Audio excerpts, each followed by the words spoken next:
Tune India radio classic के सभी सुनने वालों को राजेश ठाकुर का प्यार भरा नमस्कार। और दोस्तों, एक और शो लेके हाजिर हो गया हूं आपकी ज़िंदगी में और आने वाले लगभग 2 घंटे आपके साथ रहूंगा। इस शो में हम आपको पुराने ज़माने की कुछ बीती हुई घड़ियां, कुछ भूले हुए पल, कुछ पुरानी बातें आपके साथ शेयर करते हैं और हिंदी फिल्म इंडस्ट्री के गोल्डन एरा से चुने हुए कुछ सालों के बढ़िया बढ़िया गाने आपको सुनाते हैं। कुछ इंटरेस्टिंग बातें होती है और आज भी दोस्तों आपके लिए कुछ ऐसा ही मैं करने वाला हूं।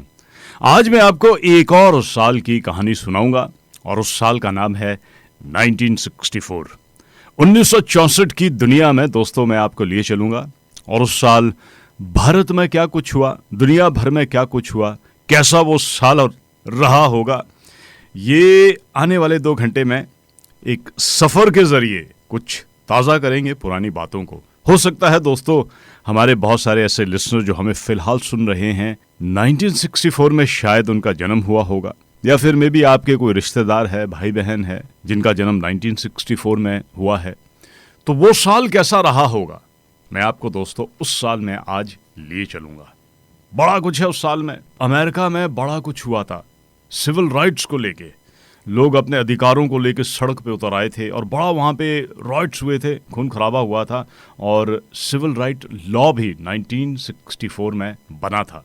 मार्स के लिए पहली बार दुनिया से एक प्लेन जो है वो सक्सेसफुली मार्स तक पहुंचा था। हालांकि 1964 में वो छोड़ा गया था, लेकिन 1965 में पहली बार हम मार्स पे पहुंचे थे।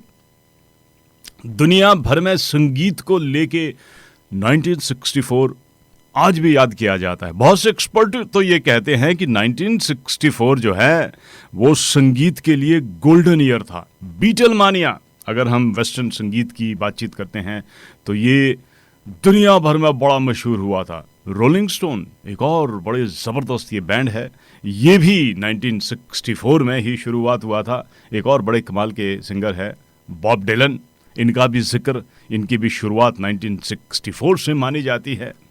भारतीय संगीत की अगर हम बातचीत करते हैं तो भारत को संगीत देने में लक्ष्मीकांत प्यारेलाल का बड़ा ही ज़बरदस्त कंट्रीब्यूशन है और 1964 में उन्होंने एक फिल्म दी थी जो उनकी कामयाबी की बहुत बड़ी फिल्म थी, जहां से उन्होंने कभी पीछे मुड़ के नहीं देखा। एक और बड़े कमाल के हमारे म्यूजिक कंपोजर हैं मदन मोहन, उन्होंने भी अपने करियर की कुछ बहुत ही कमाल की फिल्में 1964 में की। ओपी नैयर, इनकी भी बड़ी ज़बरदस्त फिल्में 1964 की है। 1964 में सोनी ने हमें वीडियो रिकॉर्डर दिया था। घरों पे हमने अपनी जो रिकॉर्डिंग शुरू की थी, होम वीडियो रिकॉर्डर, इसकी शुरुआत 1964 में हुई थी। 1964 के ज़माने में दोस्तों आपको लिए चलते हैं और थोड़ी देर के लिए आज को भूलकर बीते कल में चलते हैं।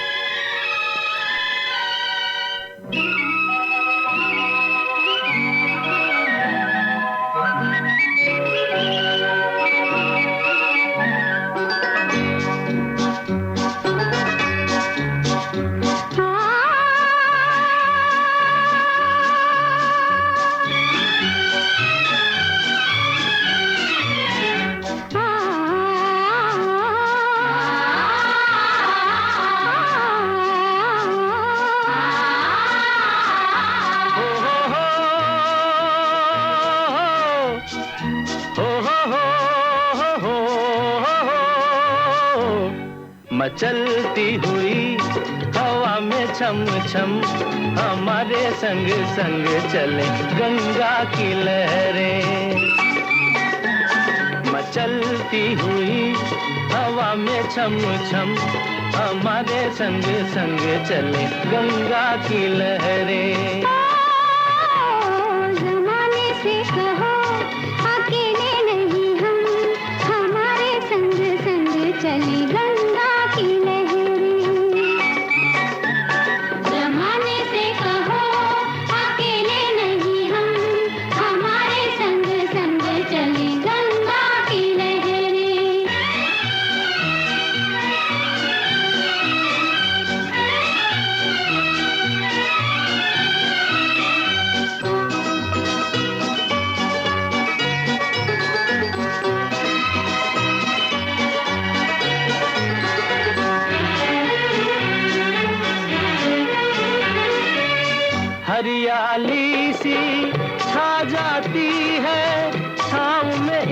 इनके आंचल की।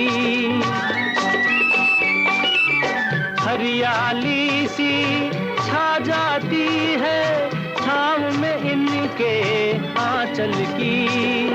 सर को झुका के नाम लो इनका, ये तो है शक्ति निर्बल की।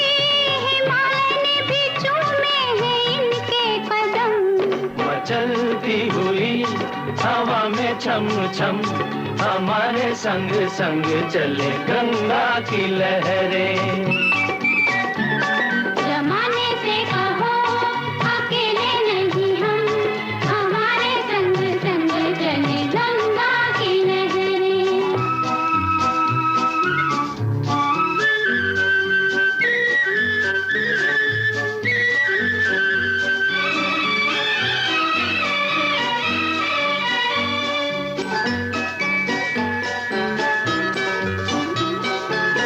सुख में डूबा तन मन उसको, आया जो इनके आंगन में।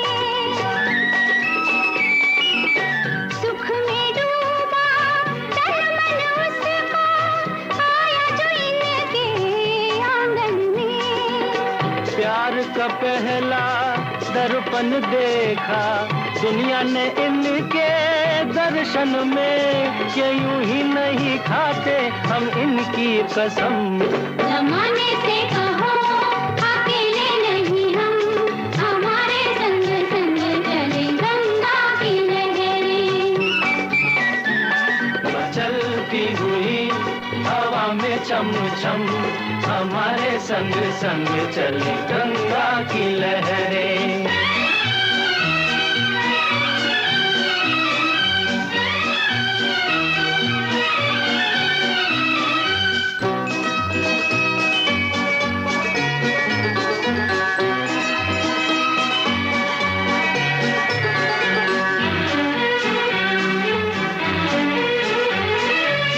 साथ दिया है इन लहरों ने जब सबने मुंह फेर लिया।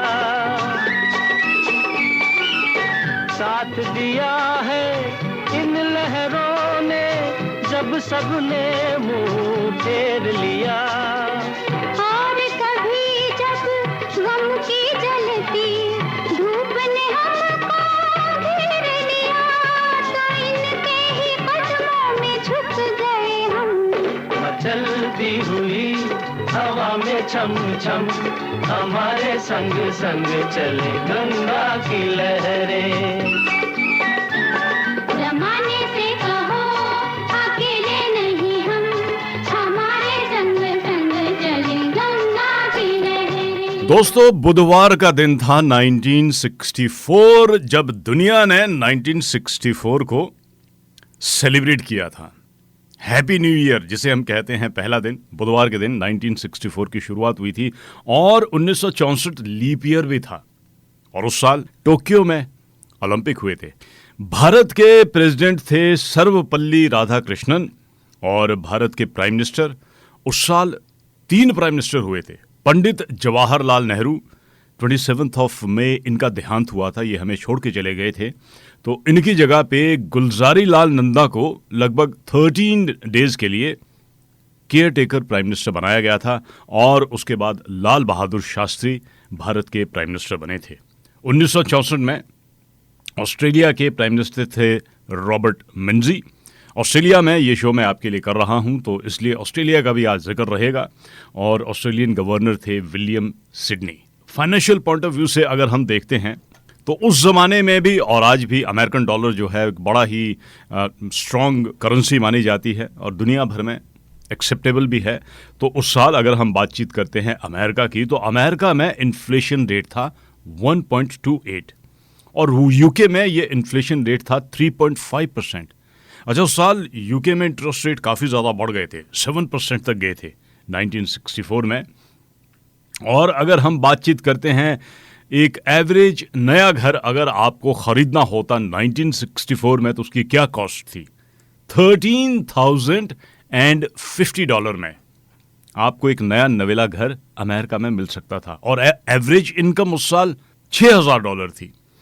और उस साल जो एवरेज कॉस्ट थी एक नई कार की वो थी $3,500, $3,500, जो कि लगभग आपकी जो ईयरली इनकम थी उसका आधा था। यानी कि कारें बड़ी महंगी हुआ करती थी उस जमाने में।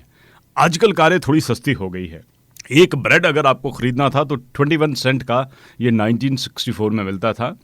और एवरेज मंथली रेंट एक बंदा जो देता था उस ज़माने में अमेरिका में वो था $115। और अगर आपको पिक्चर देखने जाना है, मूवी देखने जाना है, तो $1.25 की उस ज़माने में आपको देखने को मिलती थी। हिंदी पिक्चरों का आज बड़ा ज़बरदस्त जिक्र रहेगा। 1964 जैसे कि मैंने कहा है बड़ा ही कमाल का साल था। उस साल भारत में 84 हिंदी फिल्में बनी थी। और जिन फिल्मों को बॉक्स ऑफिस पे सबसे ज़्यादा पसंद किया गया था, संगम, वैजयंती माला, राज कपूर और राजेंद्र कुमार इस फिल्म की स्टारकास्ट, ये बॉक्स ऑफिस पे उस साल लोगों ने बहुत पसंद की थी। बड़ी इंटरेस्टिंग इस फिल्म की कहानी और इस फिल्म के बारे में थोड़ा मैं आपको बताऊंगा। दूसरे नंबर पर जो फिल्म रही थी उस फिल्म का नाम था आई मिलन की बेला। राजेंद्र कुमार, सायरा बानो और धर्मेंद्र इस फिल्म की स्टारकास्ट थे। तीसरे नंबर पर जो फिल्म रही थी, इस फिल्म के बारे में लोगों ने सोचा भी नहीं था कि ये इतनी बड़ी फिल्म बनेगी। बहुत ही नई नवेली कास्ट थी। इन कास्ट के बारे में कोई नहीं जानता था, इस डायरेक्टर के बारे में कोई ज़्यादा नहीं जानता था। फिल्म का नाम था दोस्तों दोस्ती। सुशील कुमार, सुधीर कुमार, संजय खान और उमा राजू इस फिल्म की स्टारकास्ट। इस स्टारकास्ट के बारे में कोई नहीं जानता था, लेकिन इस फिल्म की कहानी और इस फिल्म का संगीत, लक्ष्मीकांत प्यारेलाल इससे पहले भी कुछ फिल्मों का संगीत दे चुके थे, लेकिन इस फिल्म से वो एक ऐसे संगीतकार बने जिन्होंने पीछे मुड़कर नहीं देखा और बहुत ही कमाल का संगीत उन्होंने हमें दिया। तो दोस्ती रही थी दोस्तों तीसरे नंबर पर 1964 में। चौथे नंबर पर जो फिल्म बॉक्स ऑफिस पे बहुत ज़्यादा पसंद की थी उस फिल्म का नाम था जिद्दी। जॉय मुखर्जी और आशा पारेख इस फिल्म की स्टारकास्ट। पांचवें नंबर पर फिल्म राजकुमार, शम्मी कपूर, साधना इस फिल्म की स्टारकास्ट। छठे नंबर पर फिल्म रही थी कश्मीर की कली, शम्मी कपूर और शर्मिला टैगोर। शर्मिला टैगोर ने अपने करियर की शुरुआत 1964 में की थी इस फिल्म के जरिए। सातवें नंबर पर दोस्तों फिल्म बनी थी हकीकत। बलराज साहनी, धर्मेंद्र, विजय आनंद, प्रिया राजवंश इस फिल्म की स्टारकास्ट। प्रिया राजवंश ने अपने करियर की शुरुआत इस फिल्म के जरिए की थी और ये एक वॉर फिल्म थी। भारत और चीन के युद्ध पर यह फिल्म बनी थी। बहुत ही कमाल की और लोगों ने बड़ा इस फिल्म को पसंद किया था। आठवें नंबर पर फिल्म का नाम जिंदगी। वैजयंती माला, राजेंद्र कुमार और राजकुमार इस फिल्म की स्टारकास्ट। नवें नंबर पर फिल्म का नाम अप्रैल फूल। विश्वजीत, सायरा बानो इस फिल्म की स्टारकास्ट। और 10वें नंबर पर फिल्म का नाम था दोस्तों लीडर। दिलीप कुमार और वैजयंती माला की ये फिल्म थी। और जहाँ तक संगीत का सवाल है दोस्तों, बहुत ही कमाल का 1964 में संगीत बना है। बहुत सारे एक्सपर्ट ये कहते हैं कि ये हिंदी फिल्म इंडस्ट्री के लिए भी गोल्डन ईयर था।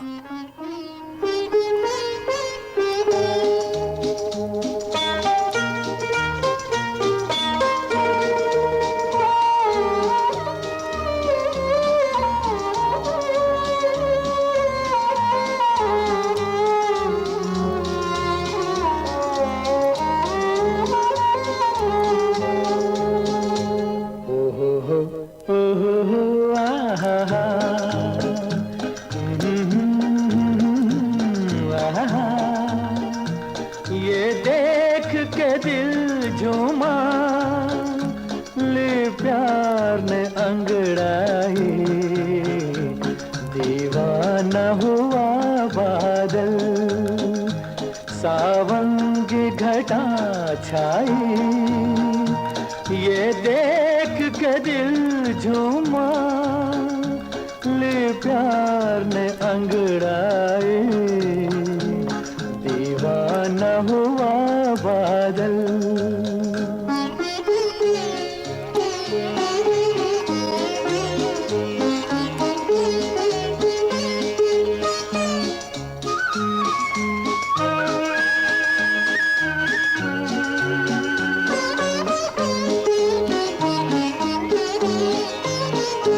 ऐसी तो मेरी तकदीर न थी, तुम सा जो कोई महबूब मिले। दिल आज खुशी से पागल है,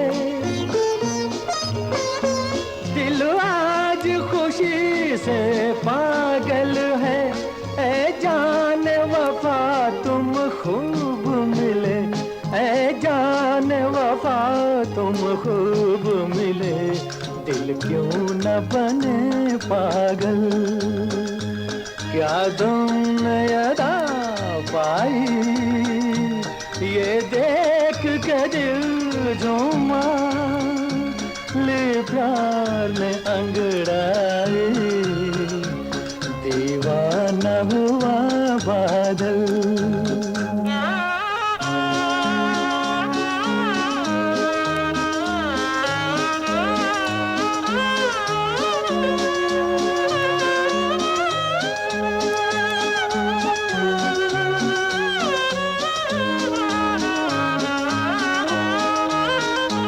जब तुमसे नजर टकराई सनम, जज्बात का एक तूफान उठा।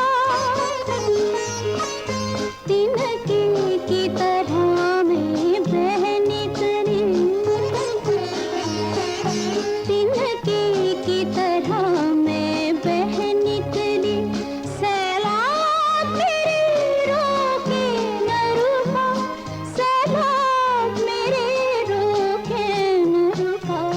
जीवन में मची हलचल और बजने लगी शहनाई, ये देख के दिल झूमा, ली प्यार ने अंगड़ाई। दीवाना हुआ बादल।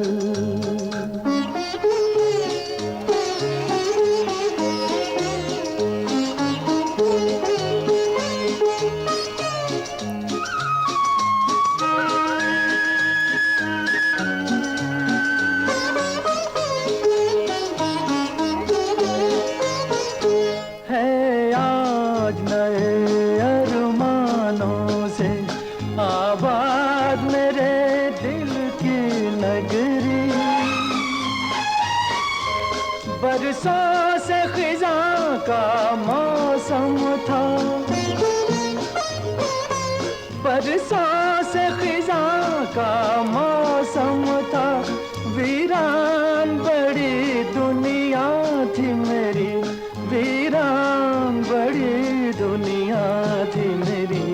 हाथों में तेरा आंचल आया के बहार आई, ये देख के दिल झूमा, ले प्यार में अंगड़ाई। दीवाना हुआ बादल, सावन की घटा छाई, ये देख के दिल झूमा, ली प्यार ने अंगड़ाई। दीवाना हुआ बादल, सावन की घटा छाई, ये देख के दिल झूमा, ले प्यार में अंगड़ाई। दीवाना हुआ बादल।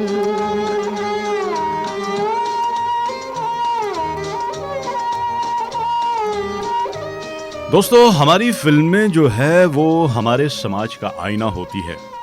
कहीं ना कहीं मुझे ऐसा लगता है कि जो फिल्में बहुत ज़्यादा पसंद की जाती है, आसपास के हमारे जो वातावरण से हमारे जिस तरीके से इमोशन होते हैं, उसी तरीके से हम भी वो चीज़ें देखना चाहते हैं।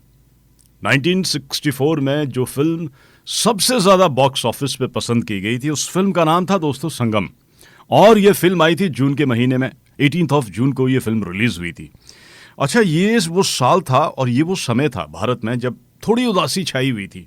भारत के चहेते प्राइम मिनिस्टर पंडित जवाहरलाल नेहरू का मई के महीने में देहांत हुआ था। थोड़ा सा पॉलिटिकल इंस्टेबिलिटी भी बनी थी और जून में, आई थिंक 9 जून तक भारत को नए प्रधानमंत्री मिले थे, लाल बहादुर शास्त्री।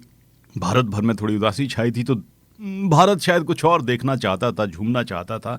ऐसे में ये फिल्म आई, फिल्म का नाम संगम। बहुत ही कमाल की फिल्म। अगर हम इस फिल्म का जिक्र करते हैं और कहते हैं कि जो कमाल की चीज़ होती है, कमाल की जो फिल्में होती है, वो 2-4 दिन में नहीं बनती है, सालों लगते हैं उस फिल्म के लिए। इस फिल्म का भी अगर हम जिक्र करें तो ये फिल्म आपको कम से कम 20-25 साल पीछे लेके जाएगी, क्योंकि राज कपूर साहब के जहन में ये सब्जेक्ट आया था 1940 में, जब वो बिल्कुल नौजवान थे। अभी फिल्मों में उन्होंने शुरुआत भी नहीं की थी, और उस ज़माने में उन्होंने सोचा कि यार मुझे एक फ़िल्म बनानी है, दोस्ती पे ये फिल्म रहेगी। 1964 वैसे दोस्ती के लिए भी जाना जाता, उस साल दोस्ती को लेके बहुत सारी फिल्में बनी। ये एक तरीके से काफ़ी सारी फिल्मों की पृष्ठभूमि भी रहा है, और ट्रायंगुलर लव स्टोरी के लिए भी 1964 जाना जाता है। तो ये जो फिल्म थी, ये कुछ ऐसी ही कहानी आपके लिए लेके आती है। तो 1940 में उनके जहन में ये बात आई थी, और 1948 में जब राज कपूर साहब ने फिल्म आग बनाई, तो उस फिल्म की मेकिंग के दौरान उन्होंने अपने उस आइडिया को एक रूप दिया और इंदिर राज आनंद से एक कहानी लिखवाई। 2 दोस्तों की कहानी, और जिन्हें एक महिला से प्यार हो जाता है, और उन्होंने डिसाइड किया कि इस फिल्म में वो खुद काम करेंगे और साथ में लेंगे दिलीप कुमार और नरगिस को। स्टोरी बनाई गई, लेकिन बहुत सारे कुछ ऐसे रीज़न उस ज़माने में रहे कि ये प्रोग्राम जो था वो पोस्टपोन होता रहा अंटिल 1962 में। 1962 में इन्होंने इस फिल्म का टाइटल भी बदल दिया। 40s में इस फिल्म का टाइटल उन्होंने रखा था घरौंदा, और 1962 में इन्होंने इस फिल्म का टाइटल रखा संगम। दोबारा से इन्होंने दिलीप कुमार साहब और नरगिस को अप्रोच किया कि देखिए हमारी ये फिल्म है, जो उस ज़माने में हमने बात की थी, अब समय के साथ ये नहीं हो पाया, लेकिन अब मैंने ये डिसाइड किया है कि बाकी सारे काम काज छोड़कर मैं इस फिल्म को बनाऊंगा। तो दिलीप कुमार साहब अग्री तो हुए इसमें काम करने के लिए, लेकिन उनकी एक कंडीशन थी। हालांकि राज कपूर ने कहा कि भाई 2 इसमें कैरेक्टर है, आपको जो मर्जी करना है आप कीजिएगा। तो दिलीप कुमार ने कहा कि मेरी एक कंडीशन है, और कंडीशन ये है कि इस फिल्म की जो फाइनल कॉपी होगी वो मैं एडिट करूंगा। अब राज कपूर साहब जो हैं वो अपनी फिल्मों के लिए जाने जाते हैं। बड़ा ही कमाल का उनका जो पर्सोना था, जो कंप्लीट फिल्म मेकर जिसे हम कहते हैं। तो राज कपूर जो थे वो अपनी फिल्मों की खुद ही एडिटिंग करते थे, तो ये बात उन्हें पसंद नहीं आई, जिसकी वजह से दिलीप कुमार साहब ऑब्वियसली इस फिल्म में उन्होंने काम नहीं किया। इसके बाद उन्होंने अप्रोच किया 60s के एक और बहुत ही जाने माने अदाकार कलाकार देवानंद साहब को। अच्छा, देवानंद साहब कुछ अपने शेड्यूल की वजह से बिजी थे, तो वो इस फिल्म में उन्होंने काम करने से इनकार कर दिया। सो अल्टीमेटली ये फिल्म गई राजेंद्र कुमार के पास। राजेंद्र कुमार जो जुबली कुमार भी जिन्हें कहते हैं, और 1964 में उन्होंने एक नहीं बल्कि बड़ी कमाल की टॉप की 4-5 फिल्में उन्होंने दी, तो वो इस फिल्म के लिए कास्ट किए गए। अच्छा, लीड जो फीमेल एक्ट्रेस का रोल था वो दिया गया था नरगिस को, लेकिन नरगिस ने, जब राजेंद्र कुमार इस फिल्म में आए, 2-3 अलग अलग थ्योरी बनती है। कहते हैं कि राज कपूर साहब और नरगिस के बीच में जो एक गहरा रिश्ता होता था, वो रिश्ता उस ज़माने तक टूट गया था। फिर उन्होंने एक और बात कही कि अभी कुछ दिनों पहले उन्होंने राजेंद्र कुमार के साथ मदर इंडिया फिल्म की है, जहाँ पे राजेंद्र कुमार की वो माँ बनी थी, तो वो उन्हें पसंद नहीं आएगा, तो इसलिए उन्होंने ये फिल्म छोड़ दी, और अल्टीमेटली वैजयंती माला को इस फिल्म के लिए कास्ट किया गया। तो 1962 से इसकी शुरुआत हुई, और 1964 में दोस्तों ये फिल्म रिलीज़ हुई। और इस फिल्म से जुड़ी बड़ी इंटरेस्टिंग बातें हैं, वो मैं आपको सुनाता हूँ, लेकिन पहले इस फिल्म का एक गीत सुनाता हूँ। सुनिए, संगम का एक बहुत ही कमाल का गाना।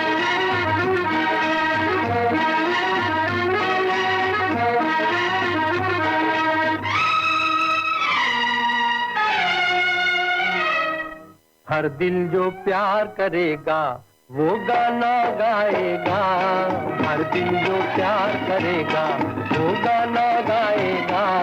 दीवाना सैकड़ों में पहचाना जाएगा, दीवाना सैकड़ों में पहचाना जाएगा, दीवाना।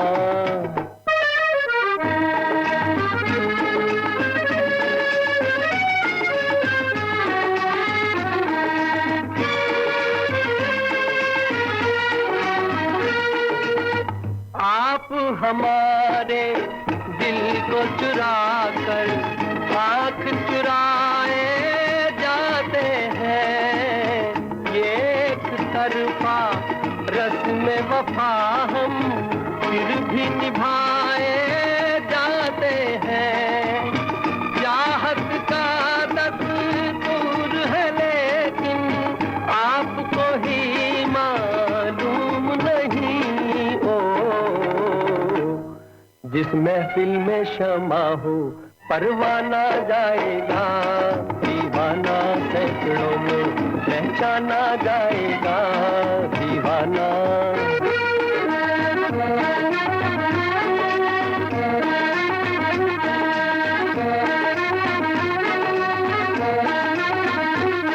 हर दिल जो प्यार करेगा वो गाना गाएगा, दीवाना सैकड़ों में पहचाना जाएगा, दीवाना।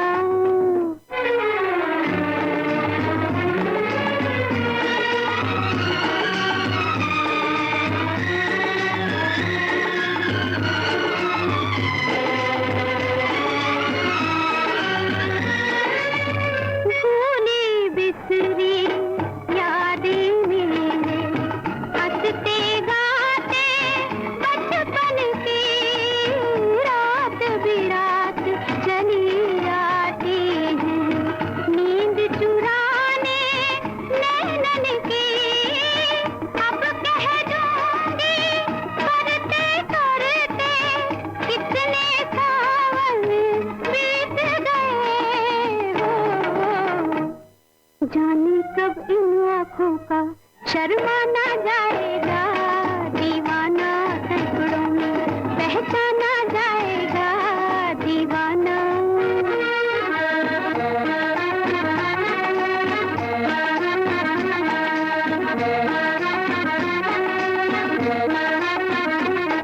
हर दिल जो प्यार करेगा वो गाना गाएगा, दीवाना सैकड़ों में पहचाना जाएगा, दीवाना।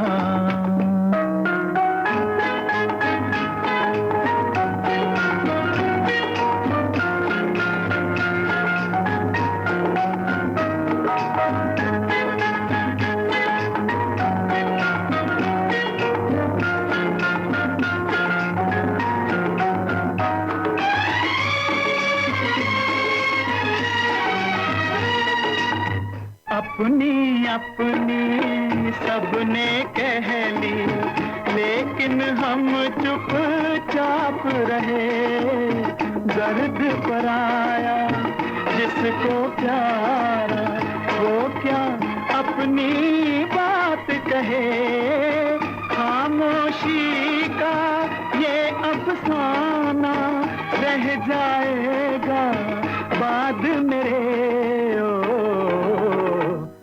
अपना के हर किसी को बेगाना जाएगा, दीवाना सैकड़ों में पहचाना जाएगा, हर दिल जो प्यार करेगा वो गाना गाएगा, दीवाना सैकड़ों में पहचाना जाएगा, दीवाना। संगम 1964 की सबसे बड़ी हिट फिल्म उस जमाने में बनी थी।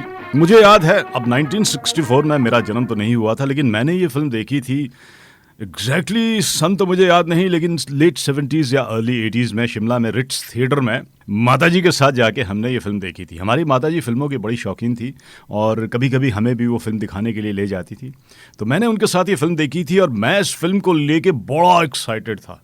दो चीज़ें मुझे बड़ी अच्छी इस फिल्म की लगी थी। एक तो मैं मुकेश का बड़ा ही फ़ैन हुआ करता था। जब छोटा था तो मुकेश के गाने मुझे बड़े अच्छे लगते थे और राज कपूर साहब मुकेश के ही गाने गाते थे।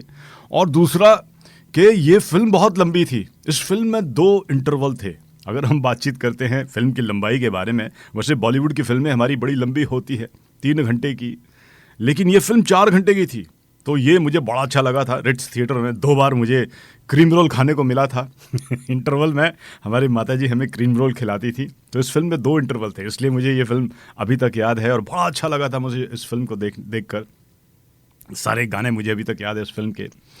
अच्छा, संगम जो है वो राज कपूर साहब की पहली कंप्लीट कलर फिल्म थी। उससे पहले इन्होंने जो फिल्में बनाई थी उसमें थोड़े थोड़े कलर सीन हुआ करते थे, लेकिन ये फिल्म अपने आप में पूरी कंप्लीट एक कलर फिल्म थी।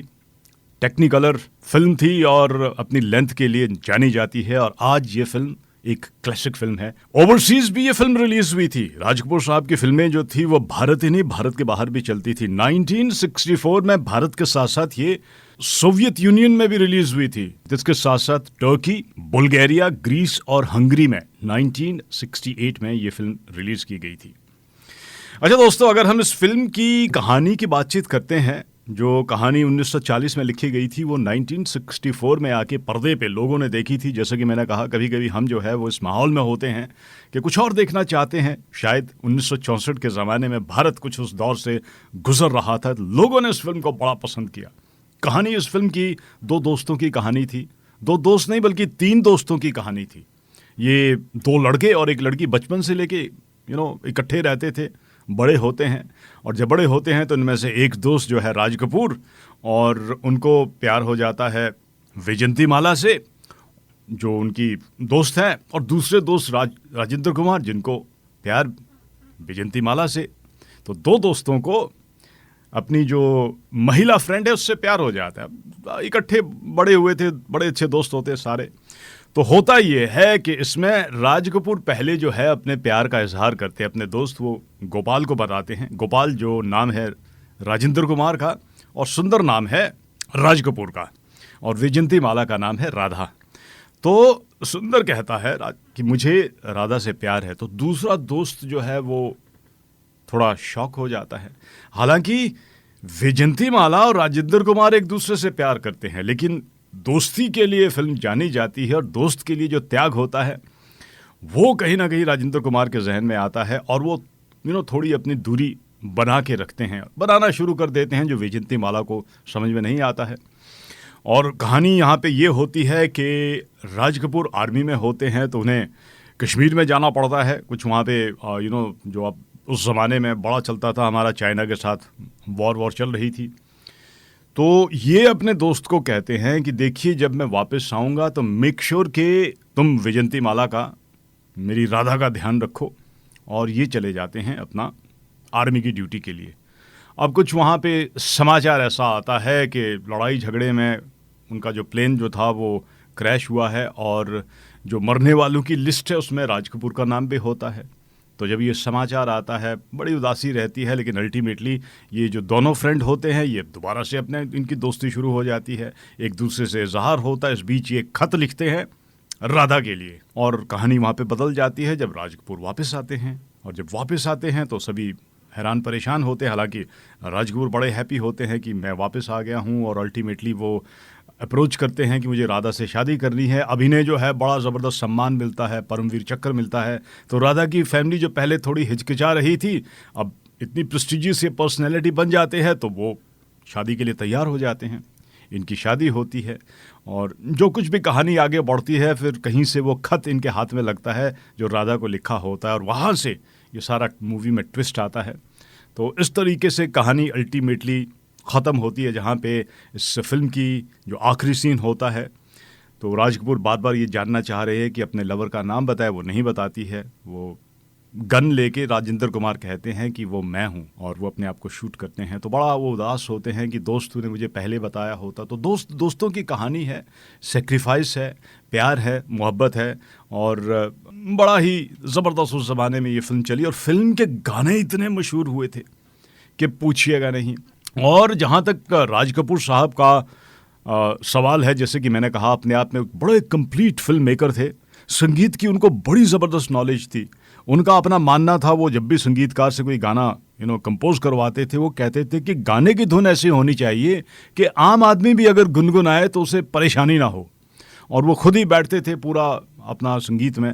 यही नहीं बल्कि वो इस फिल्म में उन्होंने हारमोनिका बजाया है। तो वो जो साज जो भी पकड़ते थे वो इस तरीके से पकड़ते थे, बजाते थे जैसे उन्हें आता है। तो वो बड़ा कमाल का उनका वो नज़रिया हुआ करता था।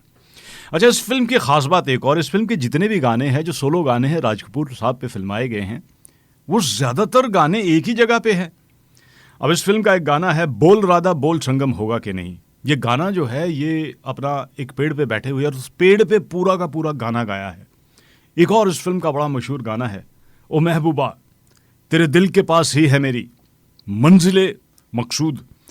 तो ये गाना भी उन्होंने एक बोट पे गाया है, कहीं नहीं जाते हैं वो बोट पे पूरा वो गाना गा रहे हैं।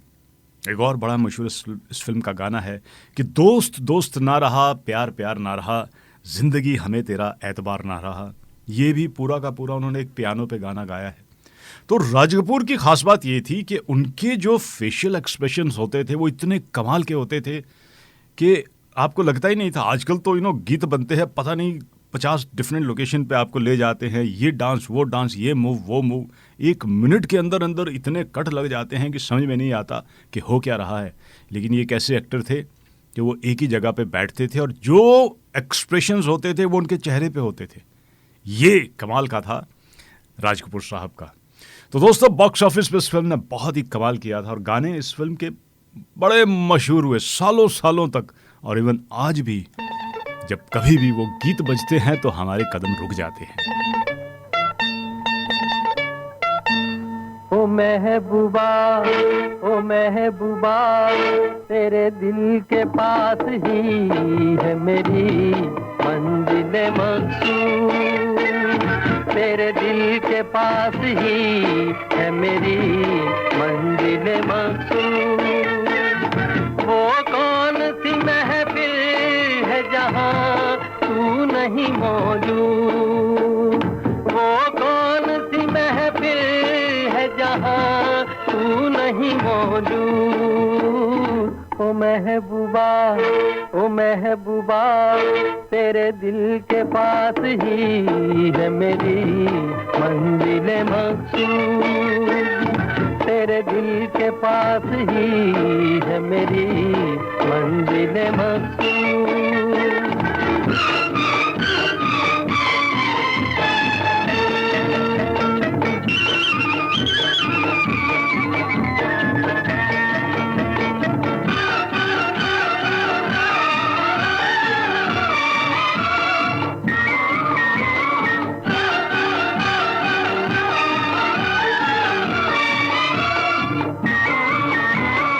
इस बात पे नाराज हो, इस बात का है गम, इस सोच में डूबी हो तुम, हो जाएगा संगम।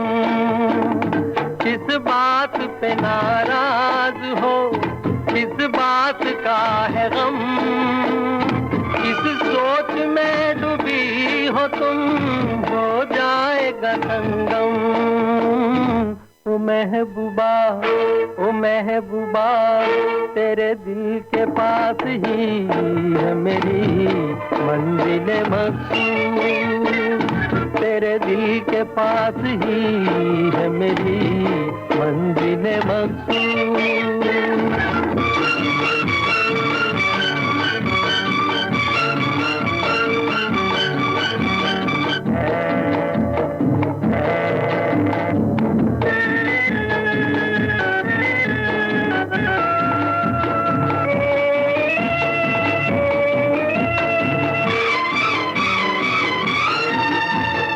गुजरूं मैं इधर से कभी, गुजरूं मैं उधर से, मिलता है हर एक रास्ता जाकर तेरे घर से। गुजरूं मैं इधर से कभी, गुजरूं मैं उधर से, मिलता है हर एक रास्ता जाकर तेरे घर से। ओ महबूबा, ओ महबूबा, तेरे दिल के पास ही है मेरी मंजिल मकसूद। तेरे दिल के पास ही है मेरी मंजिल मकसूद।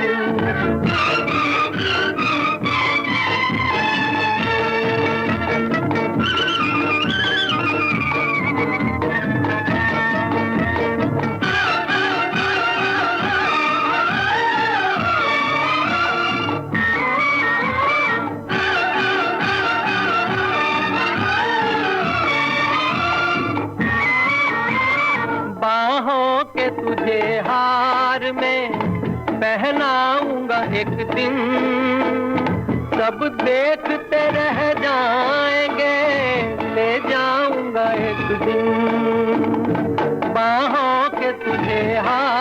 में पहनाऊंगा एक दिन, सब देखते रह जाएंगे, ले जाऊंगा एक दिन।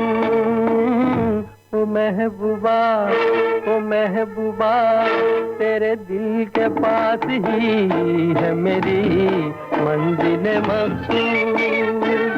वो कौन सी महफिल है जहाँ तू नहीं मौजूद। ओ महबूबा, ओ महबूबा, तेरे दिल के पास ही है मेरी मंजिल मकसूद।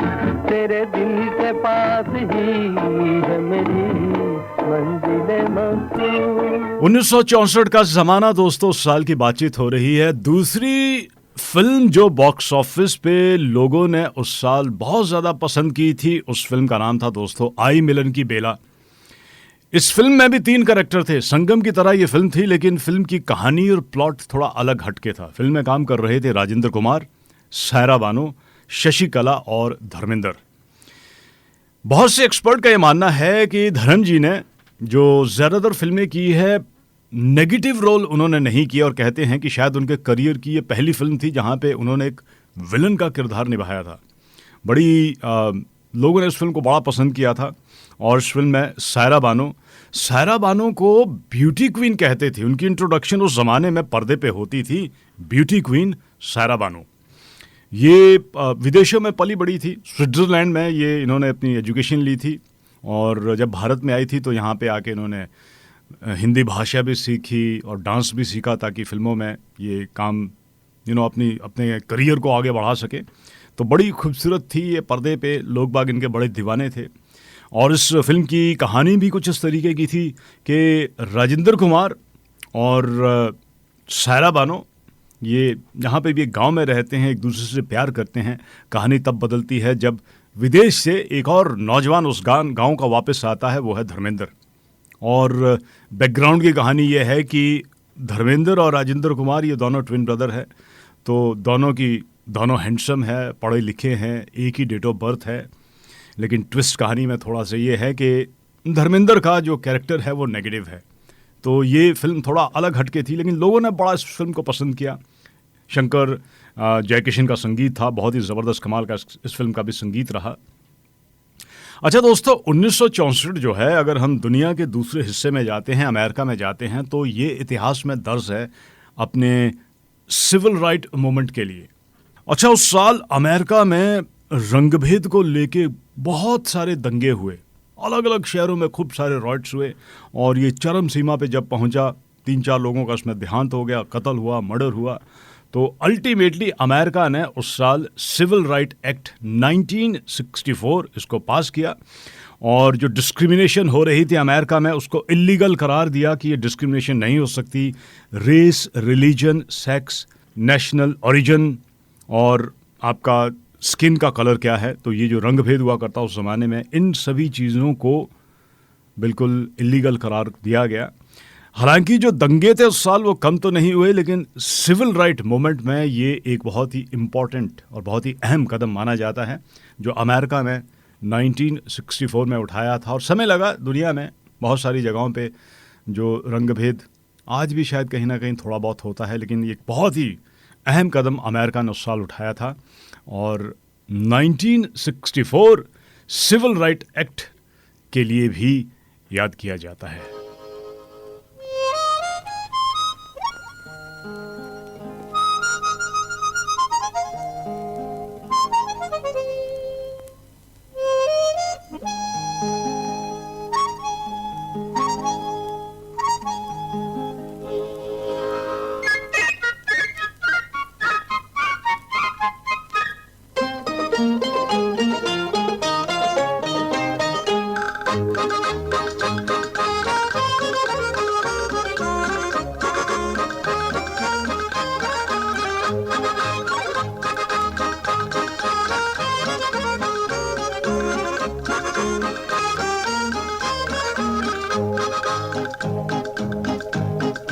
किसी न किसी से कभी न कभी कहीं न कहीं दिल लगाना पड़ेगा। किसी न किसी से कभी न कभी कहीं न कहीं दिल लगाना पड़ेगा।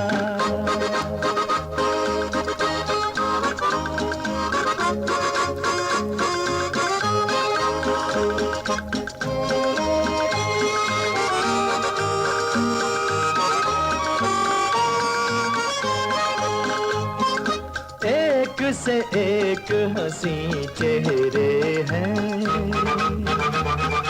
किस किस को मैं देखूं, किसको इनमें अपना समझूं, संग में अपने ले लूं। कोई रंगीली छैल छबीली, कोई रंगीली रसीली छैल छबीली आज मेरी जिंदगी में आके रहेगी। किसी न किसी से कभी न कभी कहीं न कहीं दिल लगाना पड़ेगा। ओ, किसी न किसी से कभी न कभी कहीं न कहीं दिल लगाना पड़ेगा।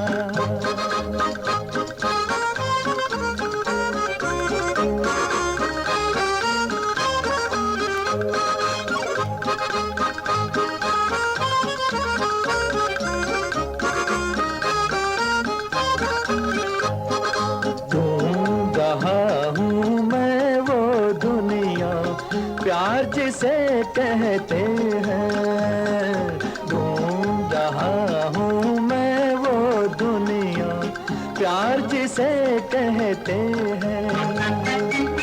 कौन वो किस्मत वाले हैं जो लोग वहाँ रहते हैं। मुझको मेरे दिल लेके वहीं चल, मुझको मेरे दिल लेके वहीं चल। आए जहाँ हाथ कोई रेशमिया चल, किसी न किसी से कभी न कभी कहीं न कहीं दिल लगाना पड़ेगा। किसी न किसी से कभी न कभी कहीं न कहीं दिल लगाना पड़ेगा।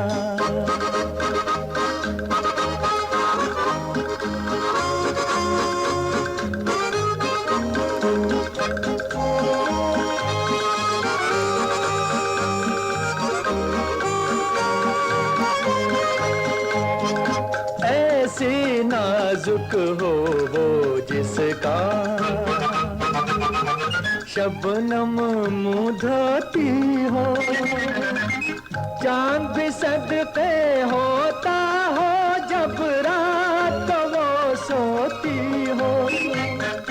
आँख शराबी गाल गुलाबी, आँख शराबी शराबी गाल गुलाबी, प्यार से संवार दे जो जिंदगी मेरी। किसी न किसी से कभी न कभी कहीं न कहीं दिल लगाना पड़ेगा। किसी न किसी से कभी न कभी कहीं न कहीं दिल लगाना पड़ेगा। मोहम्मद रफ़ी की आवाज़, ओपी नैयर का संगीत, बहुत ही कमाल की फिल्म कश्मीर की कली का ये गाना हमने आपको सुनाया। 1964 की दोस्तों बातचीत हम कर रहे हैं। अच्छा, उस साल ऑस्ट्रेलिया में क्या हुआ? ऑस्ट्रेलिया में भी कुछ बड़ी कमाल की चीज़ें हुई थी। 1964 में ऑस्ट्रेलिया की एक बहुत ही प्रेस्टिजियस यूनिवर्सिटी है मकॉरी यूनिवर्सिटी, इसकी शुरुआत हुई थी। न्यू साउथ वेल्स की गवर्नमेंट ने मकॉरी पार्क में इस यूनिवर्सिटी की शुरुआत की, जो मे बी अब बच्चे आपके वहाँ पे पढ़ते हैं या आपने वहाँ से स्टडी की है। 1964 में ये यूनिवर्सिटी बनी थी और 1964 में ही बैंक ऑफ NSW, जो अब वेस्ट पैक के नाम से जाना जाता है, अब उससे पहले जो टेलर होते हैं, बैंक टेलर, वो मेल ही हुआ करते थे। जूडी इस महिला का नाम था। ये बनी थी पहली महिला टेलर बैंक ऑफ NSW में। और उसी साल ऑस्ट्रेलिया में सिडनी रेल नेटवर्क ने डबल कैरेज ये इसकी शुरुआत की थी, ये टेस्ट करना शुरू किया था। उससे पहले सिंगल कैरेज हुआ करते थे। सिडनी रेल नेटवर्क, जो कि सिडनी, न्यूकासल और वोलुंगों, ये न्यू साउथ वेल्स की 3 सबसे बड़े सिटीज़ है, इन सिटीज़ को कनेक्ट करता है, यहाँ पे चलती है। और अब इसका नाम बदल के हो गया है सिडनी ट्रेन्स। तो डबल डेकर की शुरुआत 1964 में हुई थी। और दुनिया का एक और हिस्सा है जिसे हम इटली कहते हैं। इटली में एक बहुत ही खूबसूरत मीनार है, इस मीनार का नाम है टावर ऑफ पिज़ा। अभी हाल ही में वहाँ पे गया था, बड़ा ही खूबसूरत ये एक टावर है। और कहानी इस टावर की ये है कि 12वीं शताब्दी में जब इसको बनाना शुरू किया था तो जो बेस होता है वो शायद इतना पक्का नहीं था, क्योंकि वहाँ पे किसी ज़माने में शायद रेत वेत हुआ करती होगी, तो अपनी तरफ से तो जो काम करने वाले उन्होंने बड़ा ज़बरदस्त काम धाम किया। लेकिन कुछ ही सालों बाद उन्होंने रियलाइज़ किया कि हमने टावर तो बना रहे हैं लेकिन वो एक तरफ को झुका हुआ है, और शायद तब तक बड़ी देर हो चुकी थी क्योंकि 4-5 इसकी मंजिल बन गई थी। हालांकि इसको बनने में 200 साल लगे थे। ये 12वीं और 13वीं शताब्दी में बना हुआ है और समय के साथ साथ इसमें बड़ा झुकाव आता रहा। 1964 में इटली की सरकार ने दुनिया से रिक्वेस्ट किया था कि भाई आइए ज़रा हमारी हेल्प कीजिए, हमारा मीनार जो है वो गिर रहा है। और बड़ा ज़बरदस्त इस पर काम धाम हुआ था और इसको स्टेबलाइज़ किया गया। तो एक अपने आप में बड़ी कमाल की ये बिल्डिंग है। तो 1964 इसके लिए भी जाना जाता है। अच्छा दोस्तों, 1964 में हिंदी फिल्मों में तीसरे नंबर पर बॉक्स ऑफिस पे जिस फिल्म को बहुत ज़्यादा पसंद किया, उस फिल्म का नाम था दोस्ती। सत्येन बोस ने इस फिल्म को डायरेक्ट किया था। ये बंगाली और हिंदी फिल्मों के बड़ी कमाल की इन्होंने उसके बाद फिल्में दी हैं। और जहाँ तक इस फिल्म का सवाल है तो बड़े छोटे बजट की फिल्म थी, बड़ी सिंपल सी साधारण सी इस फिल्म की कहानी थी। और उस ज़माने का कोई बड़ा स्टार इस फिल्म में काम नहीं कर रहा था। ये 2 अनजान लोगों के साथ ये फिल्म बनाई, 2 लड़कों की कहानी। इसमें से एक लड़का जिसको दिखाई नहीं देता और दूसरा लड़का जो लंगड़ा है, बैसाखियों पे चलता है। तो एक तरीके से भारत में जो समाज में जो हमारे अमीरी और गरीबी की, जो थोड़ी देर पहले हमने बातचीत की, अमेरिका में, दुनिया भर में था, तो भारत में भी जो कुछ हो रहा था इस फिल्म के ज़रिए वो पर्दे पे दिखाया गया था। डिस्क्रिमिनेशन जिसे हम कहते हैं, कि जो गरीब है उसकी तरफ लोगों का ध्यान नहीं जाता था, उसका ट्रीटमेंट किस तरीके से होता है। ये जो 2 बच्चे हैं जिनकी अलग अलग अपनी कहानी है, कोई इनका बैकग्राउंड ऑलमोस्ट सिमिलर सा होता है, किसी तरीके से ये बॉम्बे आ जाते हैं और बॉम्बे में ये सड़कों पे गाते हैं। एक लड़का बहुत अच्छा गाना गाता है, दूसरा लड़का बड़ा अच्छा माउथ ऑर्गन बजाता है, और दोनों गीतों के ज़रिए अपनी कमाई करते हैं। और कहानी थोड़ी आगे बढ़ती है जिसमें एक लड़का जो है वो पढ़ना चाहता है और स्कूल में जाना चाहता है, तो एक दूसरे की मदद करते हैं, जो कुछ पैसा कमाते हैं, फीस इकट्ठी करते हैं, स्कूल जाता है, स्कूल में जाता है तो वहाँ पे वो डिस्क्रिमिनेशन इसके साथ होती है क्योंकि ये गरीब होता है, तो अमीर बच्चे जो होते हैं इसको बुली करते हैं। तो बड़ा ही अच्छा ये पर्दे पे दिखाया गया है। तो जो मास्टर जी होते हैं उन्हें समझ आती है कि ये बड़ा ब्राइट लड़का होता है, बहुत इंटेलिजेंट होता है, ये पढ़ने में बड़ा अच्छा होता है, तो मास्टर जी इसको अपने पास रख लेते हैं। तो 2 दोस्तों के बीच में थोड़ी दूरी बन जाती है। बहुत ही भोली भाली बड़ी कमाल की फिल्म थी और ये फिल्म जानी जाती है अपनी कहानी के लिए और दोस्ती के लिए और इस फिल्म के गानों के लिए। 1964 अगर हम फिल्म फेयर अवार्ड की बातचीत करते हैं, थोड़ी देर में आपको पूरी मैं लिस्ट बनाऊंगा, लेकिन ये फिल्म बनी थी उस साल की बेस्ट फिल्म, अवार्ड इस फिल्म को मिला था। अच्छा, ये फिल्म जो है अपने गानों के लिए भी जानी जाती है क्योंकि फिल्म की पृष्ठभूमि ऐसी थी कि इस फिल्म का जो एक्टर है वो बड़ा अच्छा गाता है। 2 भाई दोस्तों की कहानी है, दोस्ती पे ये फिल्म बनी थी और इस फिल्म का संगीत दिया था लक्ष्मीकांत प्यारेलाल ने। मजरू सुल्तानपुरी ने इस फिल्म के गाने लिखे थे और क्या गाने लिखे हैं इस फिल्म के, एक से बढ़कर एक गाना है। चाहूँगा मैं तुझे सांझ सवेरे, मेरा तो जो भी कदम है वो तेरी राह में है, कोई जब राह ना पाए, या फिर राही मनवा दुख की चिंता क्यों सताती है, दुख तो अपना साथी है। अब देखिएगा, ये सुख दुख की बात होती है। कभी कभी हमें लगता है कि यार दुख आता है तो ऐसा लगता है बस हम ही को दुख है, बाकी दुनिया को नहीं है। लेकिन इस गीत के जरिए राही मनवा दुख की चिंता क्यों सताती है, अरे दुख तो सबका साथी है, अपना ही नहीं है। एक और इस फिल्म का बड़ा ज़बरदस्त गाना है, जाने वालों ज़रा मुड़ के देखो मुझे, मैं भी इंसान हूँ तुम्हारी तरह। कहते हैं कि ये जो इस गीत की धुन है, ये धुन इस फिल्म के लिए नहीं बनी थी। ये एक्चुअल में लक्ष्मीकांत प्यारेलाल ने एक भजन के लिए धुन बनाई थी। लेकिन मजरू सुल्तानपुरी बड़े कमाल के वो राइटर थे। जब उन्होंने इस धुन को सुना तो उन्होंने कहा कि मैं इस धुन पे एक गाना लिखता हूँ और ये गाना आपकी दोस्ती के लिए बड़ा परफेक्ट रहेगा। और क्या वो गाना बना, जाने वालों ज़रा मुड़ के देखो मुझे, मैं भी इंसान हूँ तुम्हारी तरह। तो इस फिल्म के गाने बड़े ही मशहूर हुए थे। अच्छा, फिल्म दोस्ती के लिए जानी जाती है और इस फिल्म में दोस्ती के बहुत सारे मिसाल है। एक मिसाल ये भी है कि इस फिल्म का संगीत तो लक्ष्मीकांत प्यारेलाल ने दिया था और इस फिल्म का एक बहुत ही जो अहम हिस्सा है वो है इस फिल्म का एक कलाकार, वो माउथ ऑर्गन बड़ा अच्छा बजाता है। एक गाना गाता है और दूसरा माउथ ऑर्गन बजाता है, हारमोनियम बजाता है। तो वो जो माउथ ऑर्गन उस फिल्म में बजा है वो उस ज़माने के एक बहुत ही कमाल के म्यूज़िक कंपोज़र, दूसरे म्यूज़िक कंपोज़र जिनका नाम है आर.डी. बर्मन। तो लक्ष्मीकांत प्यारेलाल भी म्यूज़िक कंपोज़र, आर.डी. बर्मन भी म्यूज़िक कंपोज़र, लेकिन दोनों के बीच में दोस्ती, एक तरफ प्रोफेशनली जो राइवलरी होती वो भी थी और दूसरी तरफ दोस्ती भी थी। तो लक्ष्मीकांत प्यारेलाल ने आर.डी. बर्मन से रिक्वेस्ट किया कि हम चाहते हैं कि आप इस फिल्म में माउथ ऑर्गन बजाए। तो कहते हैं कि जब इस फिल्म के गानों की रिकॉर्डिंग होती थी तो आर.डी. बर्मन अपने स्टूडियो को छोड़ के आते थे अपने असिस्टेंट के पास और आके इस फिल्म के गीतों के लिए वो रिकॉर्डिंग किया करते थे। अब देखिए, दोस्ती की मिसाल है, दोस्ती ऐसी भी होती है।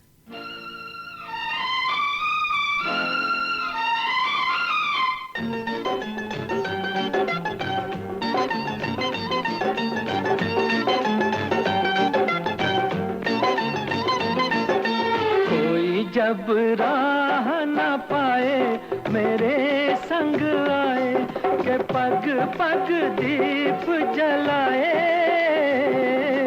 मेरी दोस्ती मेरा प्यार, मेरी दोस्ती मेरा प्यार।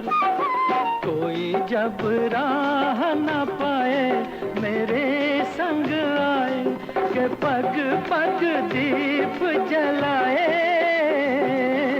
मेरी दोस्ती मेरा प्यार, मेरी दोस्ती मेरा प्यार।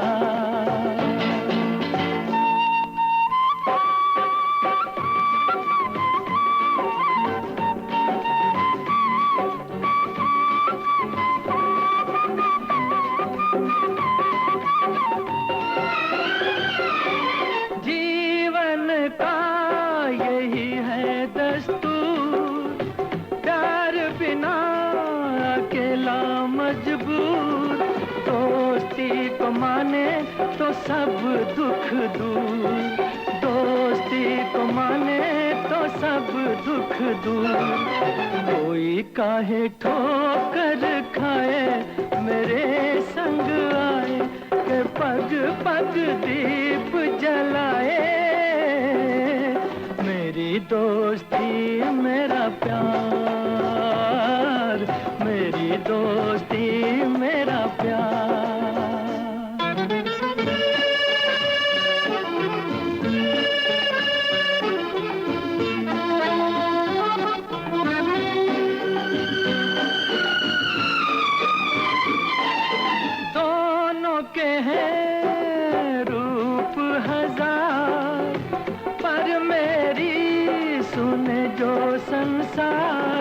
दोस्ती है भाई तो बहना है प्यार, दोस्ती है भाई तो बहना है प्यार। कोई मत नैन चुराए मेरे संग आए के पग पग दीप जलाए,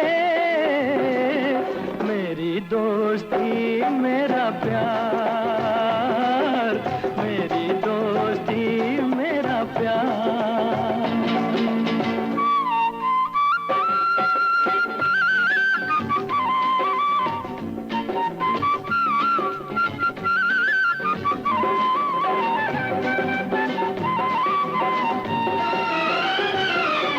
प्यार का है प्यार ही नाम, कहीं मीरा कहीं घनश्याम, दोस्ती का यारो नहीं कोई धाम, दोस्ती का यारो नहीं कोई धाम।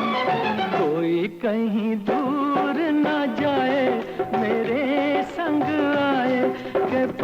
पग दीप जलाए,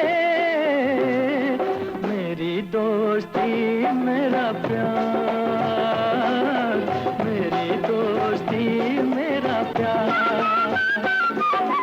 कोई जब राह न पाए मेरे संग आए, के पग पग दीप जलाए, मेरी दोस्ती मेरा प्यार, मेरी दोस्ती मेरा प्यार। 1964 दोस्तों मार्टिन लूथर किंग जूनियर के लिए भी याद किया जाता है। उस साल जैसे कि मैंने आपको बताया अमेरिका में बहुत सारे राइट्स हुए थे, बड़े दंगे वहाँ पे हुए थे, लेकिन ऐसे में मार्टिन लूथर किंग जूनियर को याद किया जाता है अपने नॉन वायलेंट मूवमेंट के लिए। ये जो बड़ा ज़बरदस्त इन्होंने काम किया था उस ज़माने में, और अल्टीमेटली इन्हें नोबेल पीस प्राइज़ मिला था 1964 में, और उस ज़माने में या अपने ज़माने के ये one of the youngest recipient रहे हैं। इनकी उम्र सिर्फ 35 साल की थी जब उन्होंने बड़ा ज़बरदस्त नॉन वायलेंट मूवमेंट अमेरिका में किया था, और सिविल राइट्स को लेके, अधिकारों को लेके इतना खूब सारा काम किया था, और इन्हें लगभग $55,000 का जो प्राइज़ मिला था, ये कुल मिला के उन्होंने अपने सिविल राइट मूवमेंट में वापस इन्वेस्ट किया था। अच्छा, उस साल कुछ बड़ी जो मज़ेदार बातें हैं, उन मज़ेदार बातों में एलिजाबेथ टेलर का नाम भी है। ये एक बहुत ही खूबसूरत अभिनेत्री उस ज़माने में हॉलीवुड में हुआ करती थी। इन्होंने 8 शादियाँ की थी, लेकिन इनके सिर्फ 7 हस्बैंड थे, क्योंकि एक ही बंदे से इन्होंने 2 बार शादी की थी। इनका नाम है रिचर्ड बर्टन। ये भी बड़े कमाल के हॉलीवुड के एक्टर हुआ करते थे। तो 1964 में पहली बार इन्होंने शादी की थी, उसके बाद इनका डिवोर्स हो गया था, और फिर कुछ सालों बाद दोबारा से इन्होंने शादी की, फिर दोबारा से इनका डिवोर्स हुआ। कहते हैं कि इनकी पहली मुलाकात आई थिंक 1961 में क्लियोपाट्रा के सेट पे हुई थी, जहां इनको एक दूसरे से प्यार हो गया, और 2-3 साल लगे, अल्टीमेटली 1964 में इन दोनों ने शादी की थी। अच्छा दोस्तों, 1964 की फिल्मों का जिक्र हो रहा है। एक ऐसी फिल्म है जिसका जिक्र जो है वो टॉप 10 फिल्मों में नहीं है, लेकिन एक बहुत ही कमाल की फिल्म थी, और इस फिल्म का जिक्र मैं इसलिए करूंगा क्योंकि इस फिल्म के एक गाने को लेके, ये गाना भी आपके टॉप 10 में कहीं मिलेगा नहीं। हुआ ये कि कुछ सालों पहले एक बहुत ही प्रेस्टिजियस मैगजीन है भारत में, उन्होंने एक लोगों से ऑनलाइन कॉन्टेस्ट करवाया कि देखिए हम जो है वो ऑल टाइम 100 गानों का एक लिस्ट बनाने जा रहे हैं, तो आप बताइए कि आपके फेवरेट गाने कौन से हैं। लाखों लोगों ने अपना ऑनलाइन जो है अपने फेवरेट गाने उस पर्टिकुलर मैगजीन को भेजे, और उस मैगजीन ने फिर टॉप 100 गानों की और लिस्ट बनाई, और जिस गाने को सबसे ज़्यादा लोगों ने पसंद किया था दोस्तों, वो गाना था फिल्म चित्रलेखा का। ये भी 1964 में फिल्म बनी थी। अच्छा, इस फिल्म की कहानी बहुत ही फिलोसॉफिकल ये फिल्म थी, हिस्ट्री से जुड़ी हुई फिल्म थी। आपको किसी मौर्य एम्पायर में ये लेके जाती थी। एक किंग की कहानी थी, एक योगी की कहानी थी, और एक नर्तकी की कहानी थी। फिल्म के गाने बड़े मशहूर हुए थे, काफ़ी फिलोसॉफिकल ये फिल्म थी। बॉक्स ऑफिस पे हालांकि इस फिल्म का कोई बड़ी ज़बरदस्त कामयाबी नहीं मिली, लेकिन फिल्म को बड़ा पसंद किया गया था। और इस फिल्म में काम कर रहे थे अशोक कुमार, मीना कुमारी और प्रदीप कुमार, और साथ में महमूद। रोशन साहब का संगीत था, और साहिर लुधियानवी ने बहुत ही कमाल के इस फिल्म के गाने लिखते थे। एक गाना बड़ा मशहूर हुआ था, संसार से भागे फिरते हो, और जिस गीत का मैं जिक्र कर रहा हूँ, जो गाना टॉप 100 में सबसे ज़्यादा लोगों ने पसंद किया, नंबर 1 पोजीशन पे वो गाना रहा था दोस्तों। उस गाने के बोल है, मन रे तू काहे न धीर धरे, वो निर्मोही मोह न जाने, जिनका मोह करे। बहुत ही कमाल का ये गाना है, और मोहम्मद रफ़ी साहब की आवाज़ में दोस्तों। आइए वही गाना मैं आपको सुनाता हूँ।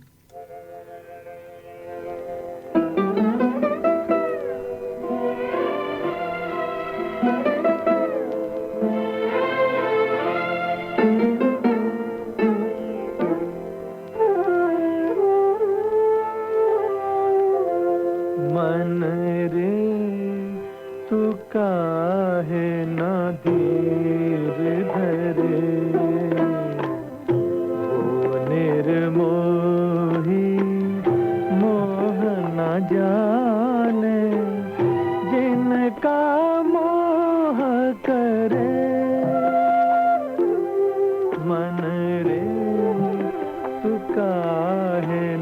धीर धरे।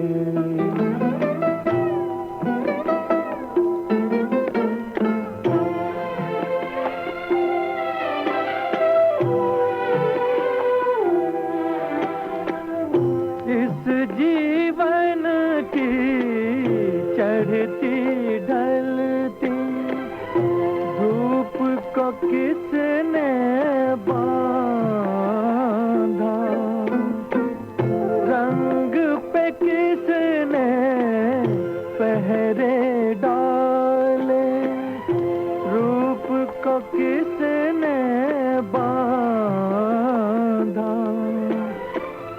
काहे ये जतन करे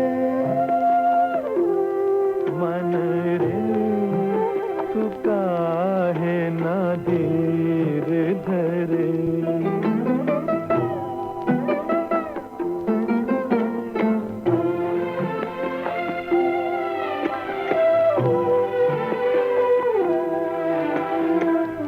उतना ही उपकार समझ कोई जितना साथ निभा दे।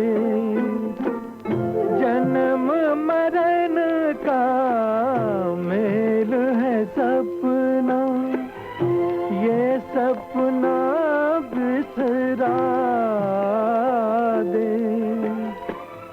कोई ना संग मरे मन रे, तू काहे ना धीर धरे।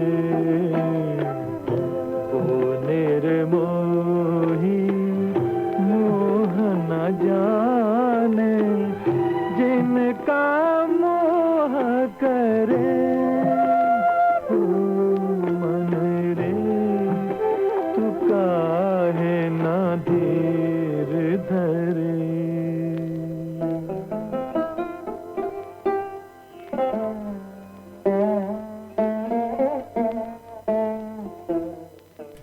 मन रे तू काहे न धीर धरे, वो निर्मोही मोह न जाने, जिनका मोह करे। हमारी ज़िंदगी की कहानी ही ये है, जिनका हम मोह करते हैं उनको इस बात की परवाह ही नहीं होती। बहुत ही कमाल का लिखा हुआ गाना। अच्छा दोस्तों, बॉक्स ऑफिस पे जो फिल्म चौथी उस साल कमर्शियली सक्सेसफुल रही थी, उस फिल्म का नाम है जिद्दी। प्रमोद चक्रवर्ती ने इस फिल्म को डायरेक्ट किया था। जॉय मुखर्जी और आशा पारेख इस फिल्म में काम कर रहे थे। एस.डी. बर्मन साहब का संगीत, एक गाना बड़ा मशहूर हुआ था, हसरत जयपुरी ने उस गाने को लिखा था। रात का समा झूमे चंद्रमा, और आशा पारेख ने बड़ा ही कमाल का इस गाने पे डांस भी किया था। और फिल्म की कहानी भी थोड़ी अलग हटके थी, उस ज़माने की जिस तरीके की कहानी आती है, लेकिन ये भी एक रोमांटिक फिल्म थी। इसमें जॉय मुखर्जी जो है वो एक तस्वीर को देखते हैं आशा पारेख की, और उस तस्वीर के चक्रों में ये एक स्टेट में जाके एक नौकरी को एक्सेप्ट करते हैं। लेकिन बाद में पता चलता है कि आशा पारेख जो है वो उनका बिहेव बड़ा अजीब व गरीब है, और प्यार मोहब्बत की कहानी है। उनकी एक बहन भी होती है, किस तरीके से कहानी आगे बढ़ती है। तो एक ज़िद्दी लड़की का किरदार इस फिल्म में आशा जी ने निभाया है।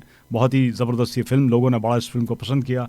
गाने बहुत ही चले इस फिल्म के। एक और गाना जो तस्वीर को लेके, जिसका मैं जिक्र कर रहा हूँ, रफ़ी साहब ने गाया था। तेरी सूरत से नहीं मिलती किसी की सूरत, हम जहाँ में तेरी तस्वीर लिए फिरते हैं। अच्छा दोस्तों, अगर हम उस साल ऑस्ट्रेलिया का जिक्र करते हैं, 1964 में ऑस्ट्रेलिया का पहला नेशनल डेली न्यूज़पेपर भी पब्लिश हुआ था 15 जुलाई को, दी ऑस्ट्रेलियन।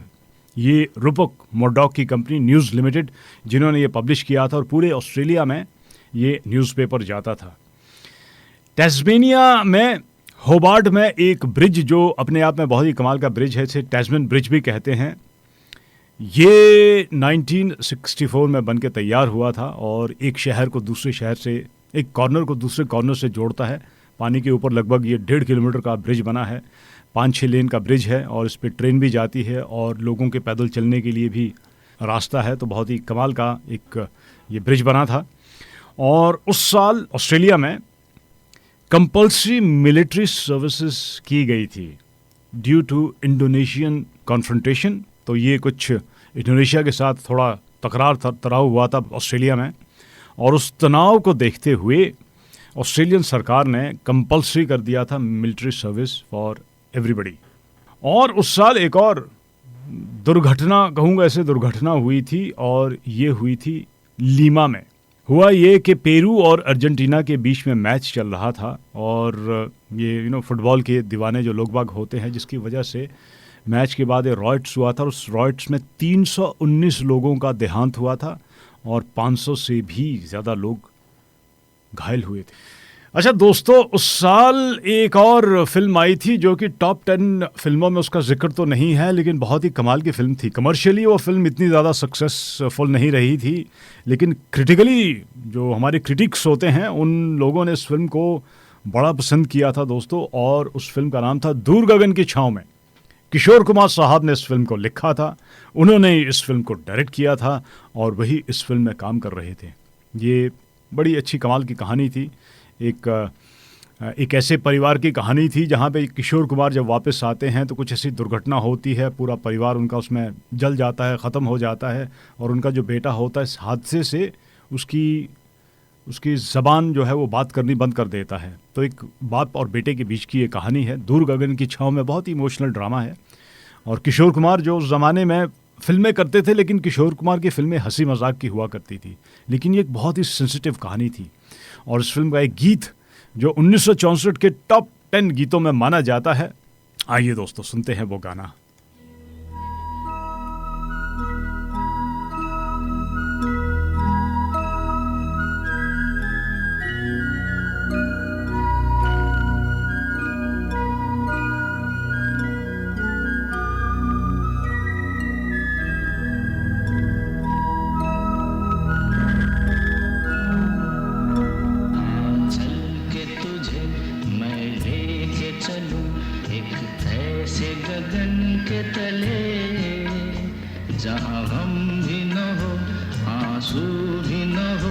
बस प्यार ही प्यार पले। हाँ चल के तुझे मैं लेके चलूं एक ऐसे गगन के तले, जहाँ हम भी न हो आंसू भी न हो, बस प्यार ही प्यार पले एक ऐसे गगन के तले।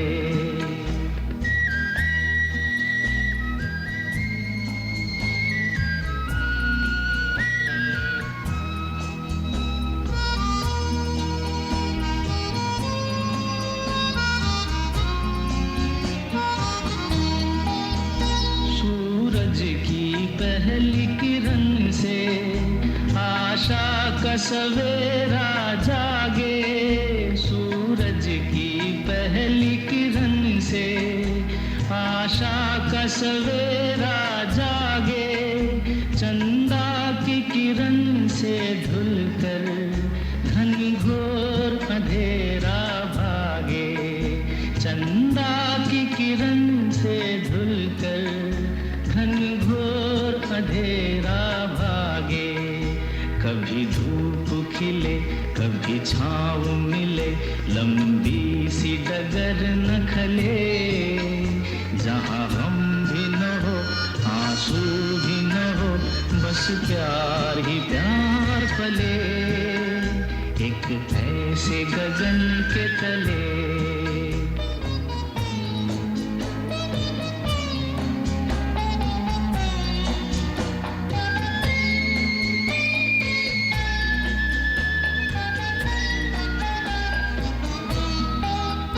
जहाँ दूर नजर दौड़ाए, आजाद गगन लहराए, जहाँ दूर नजर दौड़ाए, आजाद गगन लहराए, जहाँ रंग बिरंगे पंछी आशा का संदेशा लाए, जहाँ रंग बिरंगे पंछी आशा का संदेशा लाए, सपनों में पली हंसती हो कली, जहाँ शाम सुहानी ढले, जहाँ हम भी न हो आंसू भी न हो, बस प्यार ही प्यार पले, एक ऐसे गगन के तले।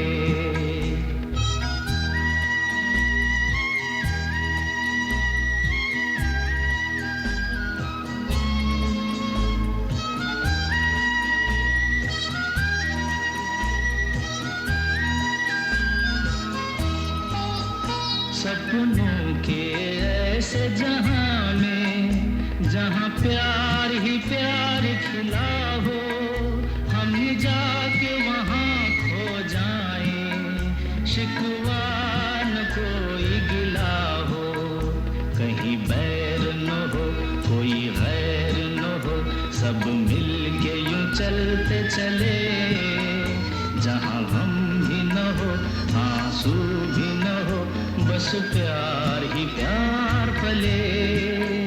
आ चल के तुझे मैं लेके चलूं, एक ऐसे गगन के तले, जहां गम भी न हो, आंसू भी न हो, बस प्यार ही प्यार पले।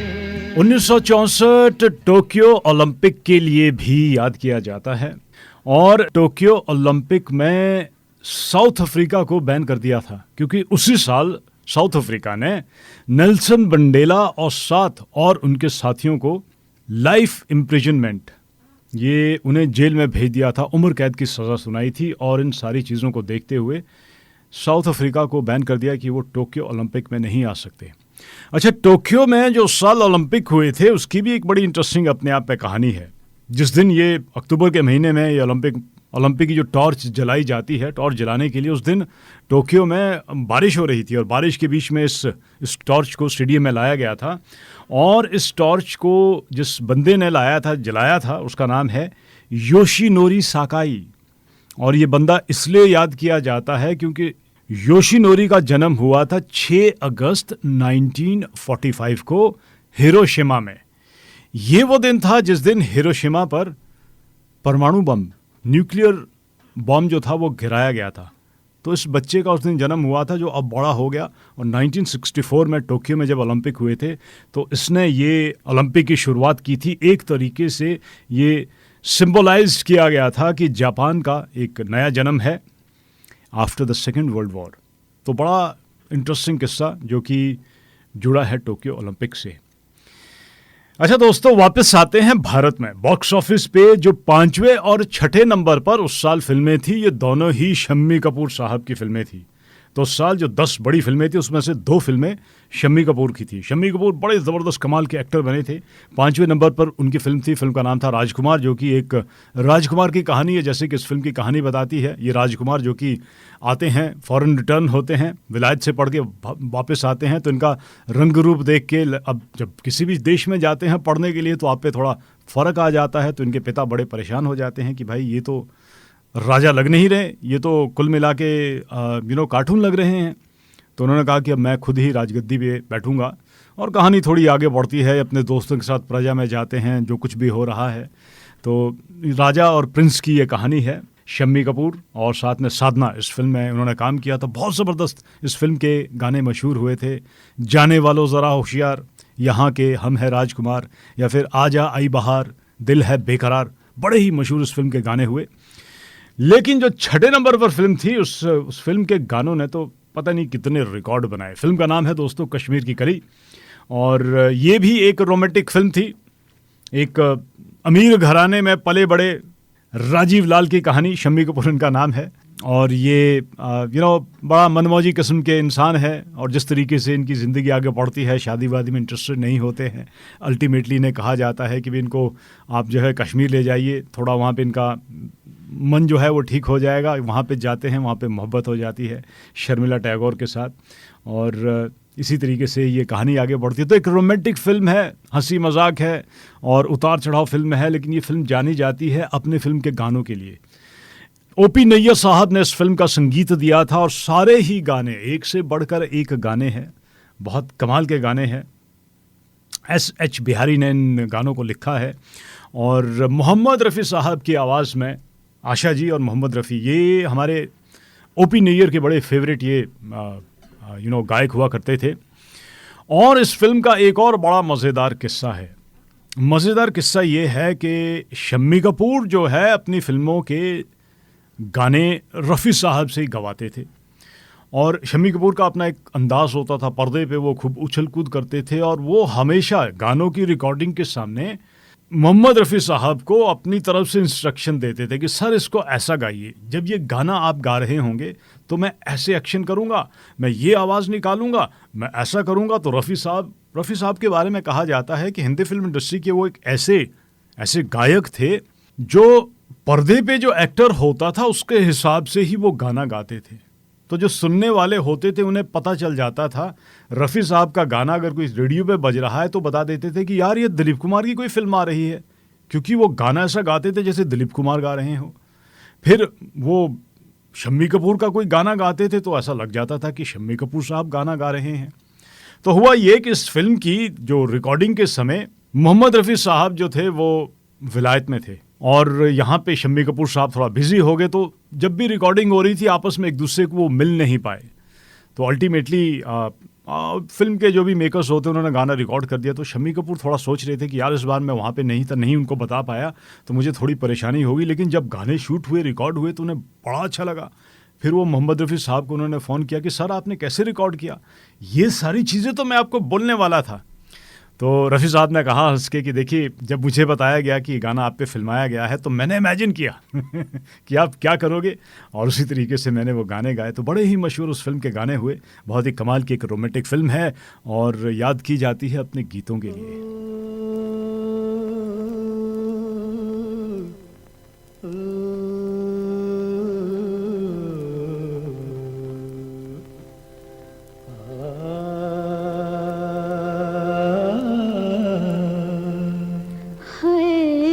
इशारों इशारों में दिल लेने वाले, बताइए हुनर तूने सीखा कहाँ से।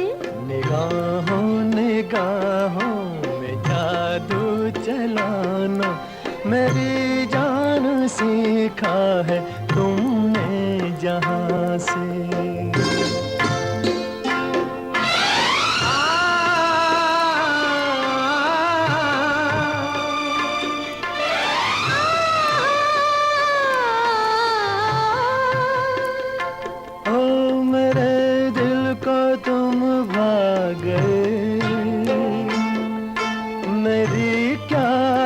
इसमें खता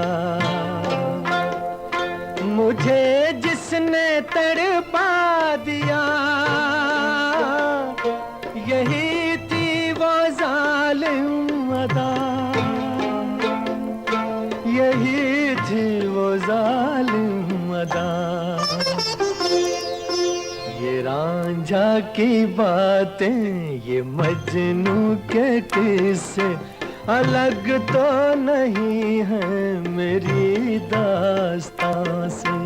इशारों इशारों में दिल लेने वाले, बताइए हुनर तूने सीखा कहाँ से।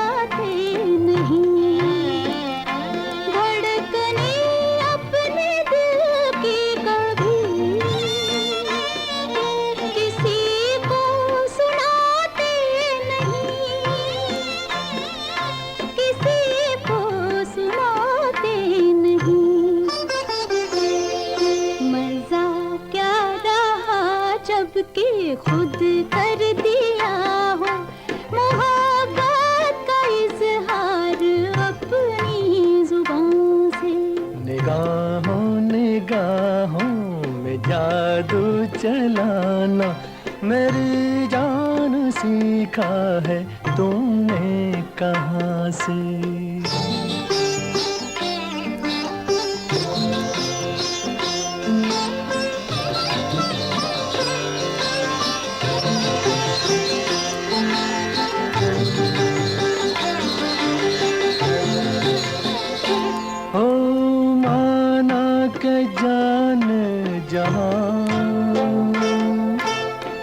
लाखों में तुम एक हो, हमारी निगाहों की भी कुछ तो मगर दाद दो, कुछ तो मगर दाद दो। बहारों को भी नाज जिस फूल पर था, वही फूल हमने चुना गुलसिता से। इशारों इशारों में दिल लेने वाले, बताए हुनर तूने सीखा कहाँ से। निगाहों निगाहों में जादू चलाना, मेरी जान सीखा है तूने जहाँ से।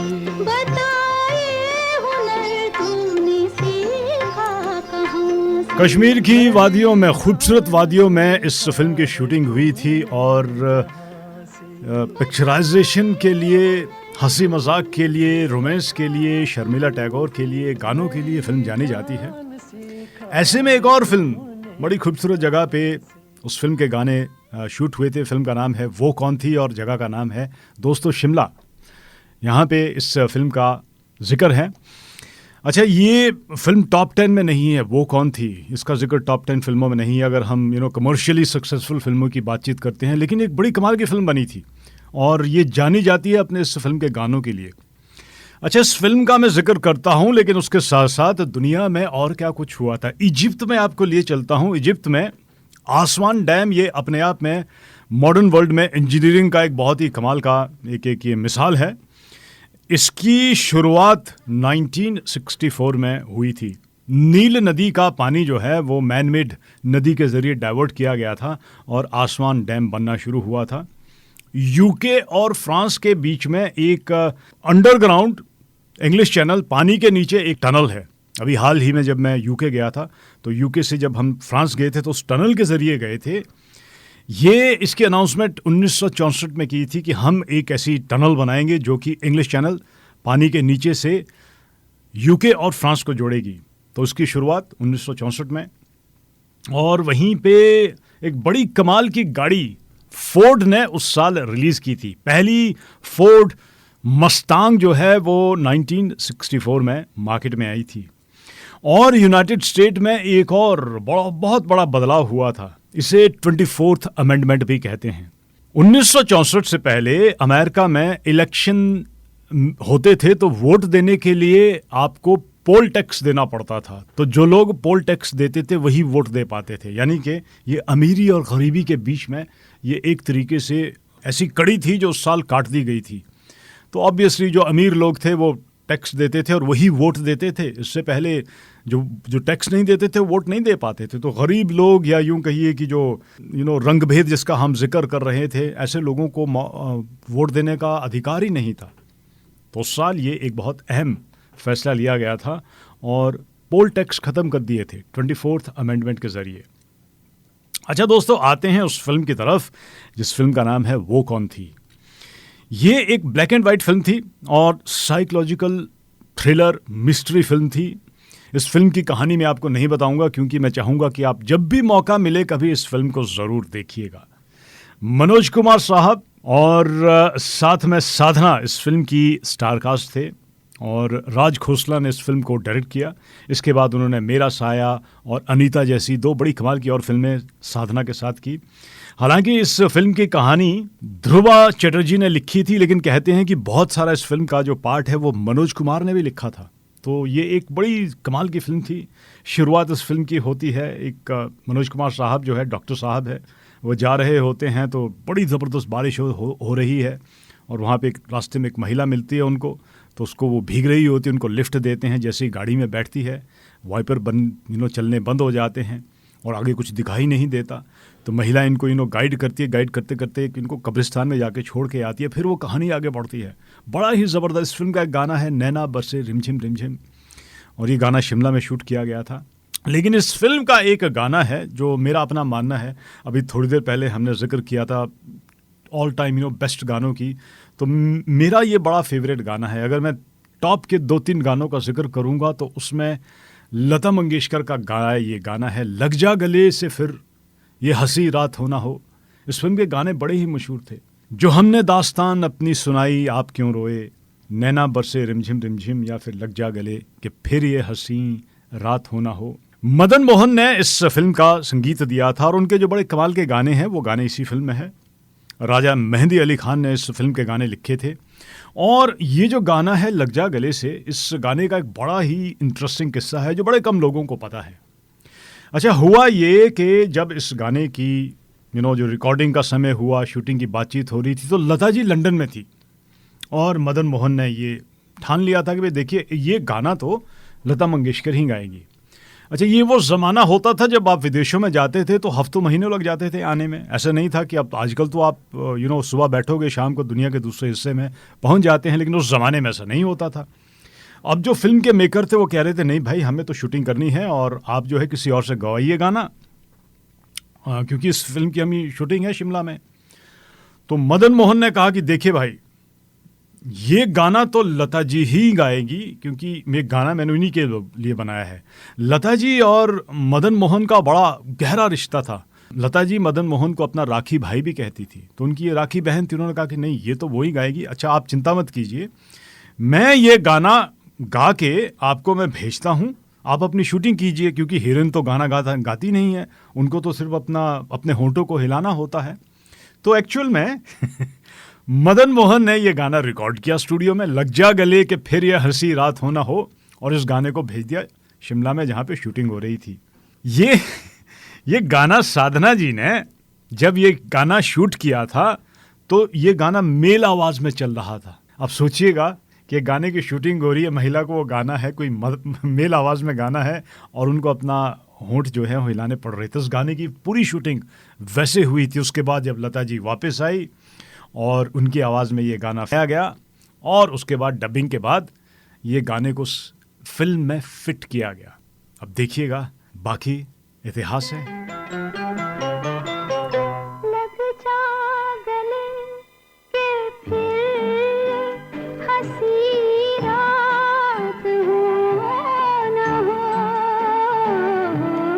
शायद फिर इस जन्म में मुलाकात हो ना हो। लग जा गले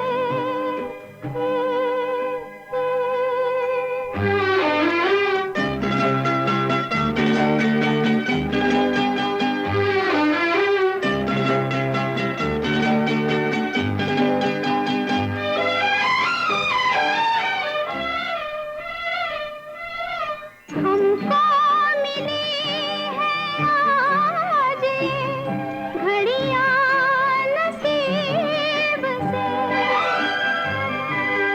जी भर के देख लीजिए हमको करीब से, फिर आपके नसीब में ये बात हो न हो, शायद फिर इस जन्म में मुलाकात हो न हो। लग जा गले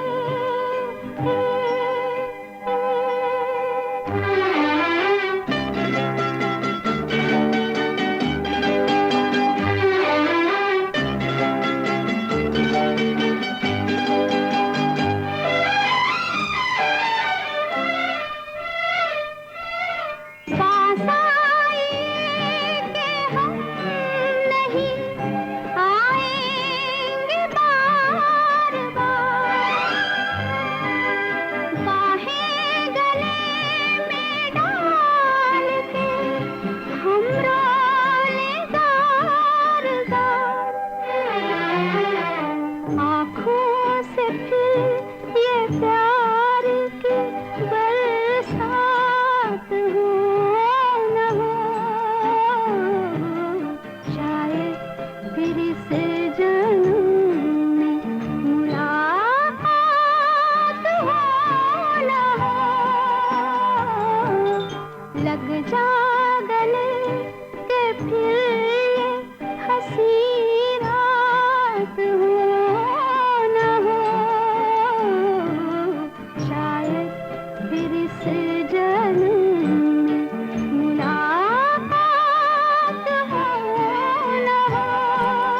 1964 अपनी वर्सटाइल फिल्मों के लिए याद किया जाता है, जहां पे एक तरफ रोमांटिक फिल्में आई, कॉमेडी फिल्में आई, वहीं पे ये एक साइकोलॉजिकल थ्रिलर फिल्म थी।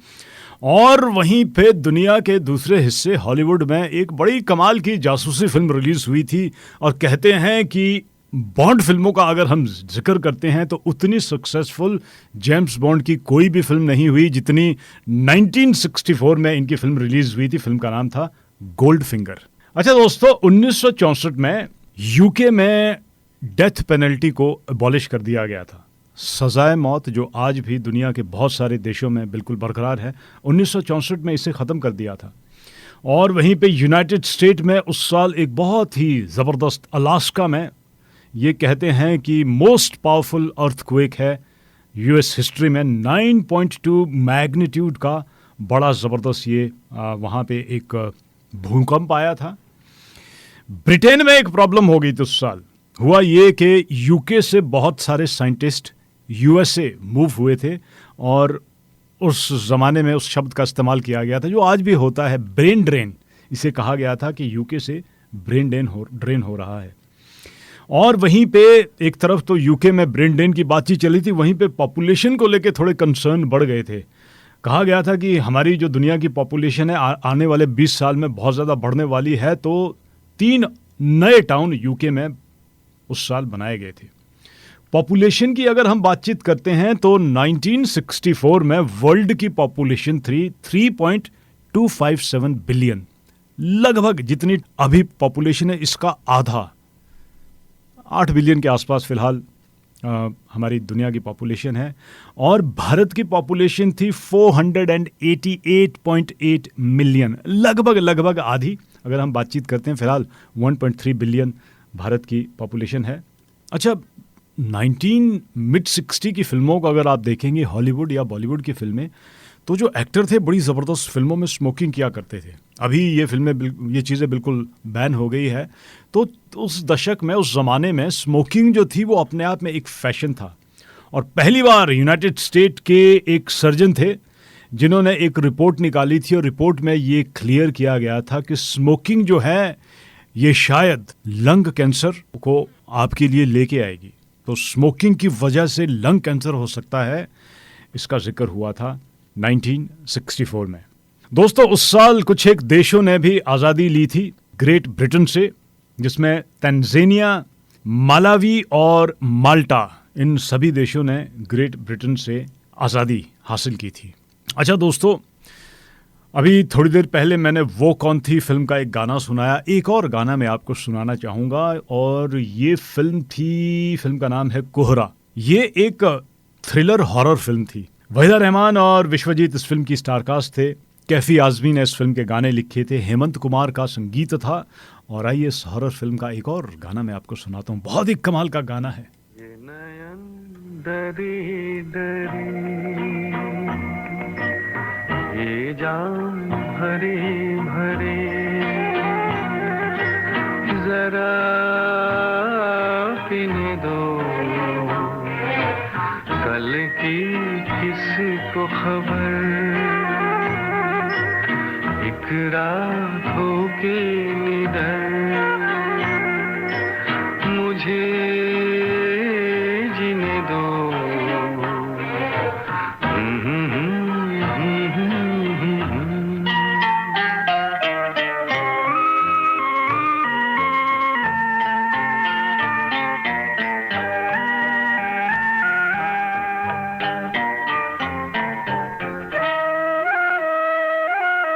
रात हंसी ये चांद हंसी, तू सबसे हंसी मेरे दिल पर। रात हंसी ये चांद हंसी, तू सबसे हंसी मेरे दिल पर। और तुझसे हंसी, और तुझसे हंसी तेरा प्यार, तू जाने ना ये नयन डरी डरी,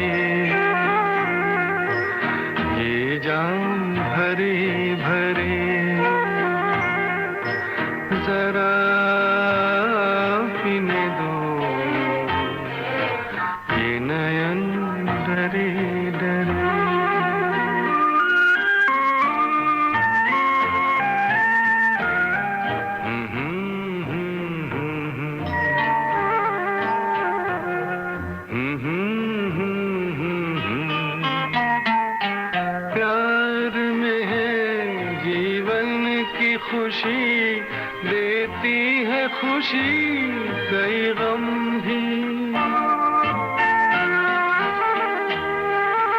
प्यार में है जीवन की खुशी, देती है खुशी कई गम भी।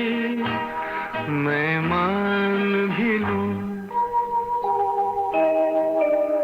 मैं मान भी लूं कभी हार, तू माने ना। ये नयन डरे डरे, ये जाम भरे भरे, जरा पीने दो कल की। उस साल जब फिल्म फेयर अवार्ड दिया जाता है, जिन फिल्मों को अवार्ड मिले, कुछ एक अवार्ड का आपके साथ जिक्र करूंगा। बेस्ट फिल्म नॉमिनेट हुई थी दोस्ती, संगम, शहर और सपना, ये 3 फिल्में। और दोस्ती उस साल की बेस्ट फिल्म रही थी। राज कपूर साहब को फिल्म संगम के लिए बेस्ट डायरेक्टर का अवार्ड मिला था। बेस्ट एक्टर का अवार्ड मिला था दिलीप कुमार साहब को फिल्म लीडर के लिए। लीडर भी उस साल जो टॉप 10 फिल्में थी उसमें 10वें नंबर पर कमर्शियली सक्सेसफुल फिल्में थी। और जो नॉमिनेशन थे उसमें राज कपूर साहब संगम के लिए और राजेंद्र कुमार आई मिलन की बेला के लिए। बेस्ट एक्ट्रेस का अवार्ड मिला था वैजयंती माला को फिल्म संगम के लिए।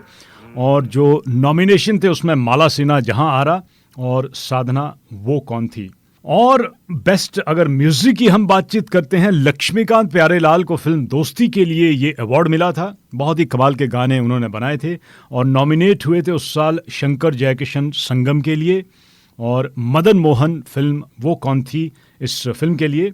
बेस्ट लिरिसिस्ट का अवार्ड दिया गया था मजरू सुल्तानपुरी को। फिल्म दोस्ती का गाना उन्होंने लिखा था, चाहूँगा मैं तुझे सांझ सवेरे, फिर भी कभी अब नाम को तेरे, आवाज़ मैं ना दूंगा। और जो 2 और नॉमिनेशन थे उसमें शैलेंद्र साहब का नॉमिनेशन हुआ था फिल्म संगम का गाना, दोस्त दोस्त ना रहा, प्यार प्यार ना रहा, जिंदगी हमें तेरा एतबार ना रहा। और भरत व्यास ने गाना लिखा था फिल्म संत ज्ञानेश्वर के लिए, जोत से जोत जगाते चलो, प्यार की गंगा बहाते चलो। बेस्ट प्लेबैक सिंगर का अवार्ड मिला था मोहम्मद रफ़ी साहब को। फिल्म दोस्ती का गाना उन्होंने गाया था, चाहूँगा मैं तुझे सांझ सवेरे। दोस्तों, उस साल टॉप 10 में एक फिल्म थी जिस फिल्म का अगर मैं जिक्र नहीं करूँगा तो ये शो मेरा थोड़ा अधूरा रह जाएगा। फिल्म का नाम था दोस्तों हकीकत। और जो टॉप की 10 फिल्में थी, 7वें नंबर पर वो फिल्म कमर्शियली उस साल सक्सेसफुल फिल्म रही थी। बड़ा पसंद उस फिल्म को लोगों ने किया था। चेतन आनंद ने उस फिल्म को डायरेक्ट किया था, वही प्रोड्यूसर थे और उन्होंने ही उस फिल्म की कहानी लिखी थी। फिल्म में काम कर रहे थे धर्मेंद्र, बलराज साहनी, प्रिया राजवंश, संजय खान, विजय आनंद, जयंत और सुधीर। मदन मोहन का संगीत था। और ये फिल्म भारत और चीन के युद्ध पर आधारित फिल्म थी। कहानी एक रोमांस से शुरू होती है। धर्मेंद्र जो कि एक आर्मी ऑफिसर है, लद्दाख में इनकी ड्यूटी लगती है और लद्दाख में एक लद्दाखी लड़की से इनको मोहब्बत हो जाती है। और कहानी में मोड़ तब आता है जब एक टुकड़ी को जाना पड़ता है भारत और चीन के बॉर्डर पे, जहाँ पे लड़ाई शुरू हो जाती है और किस तरीके से वो मोर्चा संभाल के वो टीम वहाँ पे रखती है। बड़ा ज़बरदस्त एक वॉर ये फिल्म बनी है। और आखिर में जो जितने भी वो मोर्चा संभाल के वहाँ पे सैनिक रहते हैं उन सभी लोगों का देहांत हो जाता है। बड़े ज़बरदस्त इस फिल्म के गाने थे। इस फिल्म में 2 गाने ऐसे हैं जो एक्चुअल में नज़्म है, वो फिल्म में नहीं थे, लेकिन मदन मोहन ने बड़े अच्छे तरीके से उन गानों का संगीत बनाया है। हो के मजबूर मुझे उसने भुलाया होगा। और एक और नज़्म थी कैफ़ी साहब की कि मैं ये सोच के उसके दर से उठा था कि वो रोक लेगी मना लेगी मुझको। और इस फिल्म का एक गाना है। बहुत कम ऐसी फिल्में हैं जब फिल्म ख़त्म होती है तो वो गानों पे ख़त्म होती है। थोड़ा सा कुछ 2-4 शब्द होते हैं, लेकिन इस फिल्म में एक पूरा का पूरा गाना था। जब ये फिल्म ख़त्म होती है तो वो गाना शुरू होता है और उस फिल्म के आखिर में सब कुछ ख़त्म हो जाता है। सारे सैनिक जो है वो मर जाते हैं और लगभग 5-6 मिनट का वो गाना है। बड़ा वो फिल्म लोगों ने पसंद की और बहुत ही भावुक वो फिल्म थी। और आखिर में बार बार लोग उस फिल्म को जब देखने जाते थे तो कोई बंदा अपनी सीट से नहीं उठता था जब तक उस फिल्म का जो पर्दा हमारा जो है वो दी एंड वो डार्क नहीं हो जाता था, क्योंकि वो गाना इतना भावुक था, इतना ज़बरदस्त था। और नेशनल एंथम तो खैर भारत का एक ही है, लेकिन नेशनल गानों का अगर हम जिक्र करते हैं तो कुछ एक ऐसे गीत है देशभक्ति की जब भी बातचीत होती है तो वो गीत आज भी लोगों की जबान पर है। कैफी आजमी साहब ने उस गाने को लिखा था, मदन मोहन का संगीत और गाना था। दोस्तों क्या गाना है, कर चले हम फिदा जानो तन साथियों, अब तुम्हारे हवाले वतन साथियों। यही गीत दोस्तों मैं आपके लिए छोड़े जा रहा हूं, वो गीत जो लोग बैठ के आखिर तक देखते रहते थे, और इस वादे के साथ कि फिर किसी दिन आपको किसी पुराने साल में लिए चलूंगा, उस साल की कहानी सुनाऊंगा। 1964 की बहुत सी बातें हैं, लेकिन आज के लिए इतना ही। तो आप इस गीत को सुनिए और इस वादे के साथ कि बड़ा जल्दी आपसे मुलाकात करूंगा। तब तक के लिए नमस्कार।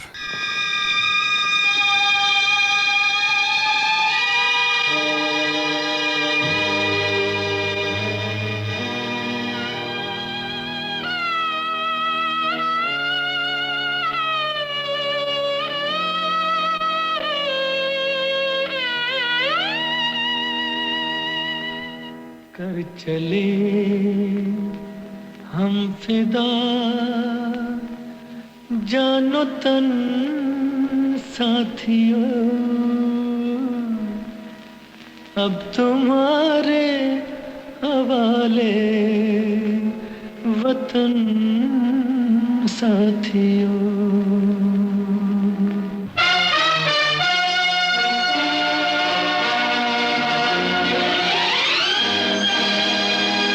कर चले हम फिदा जानो तन साथियों, अब तुम्हारे हवाले वतन साथियों।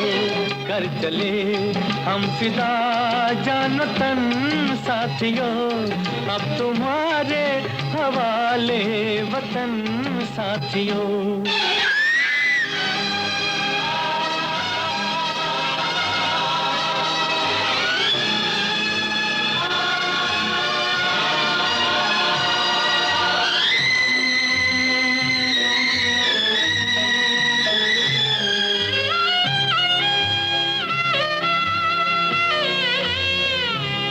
सांस थमती गई, नब्ज जमती गई, फिर भी बढ़ते कदम को न रुकने दिया। कट गए सर हमारे तो कुछ गम नहीं, सर हिमालय का हमने न झुकने दिया। मरते मरते रहा बागपन साथियों, अब तुम्हारे हवाले वतन साथियों। कर चले हम फिदा जानो तन साथियों, अब तुम्हारे हवाले वतन साथियों।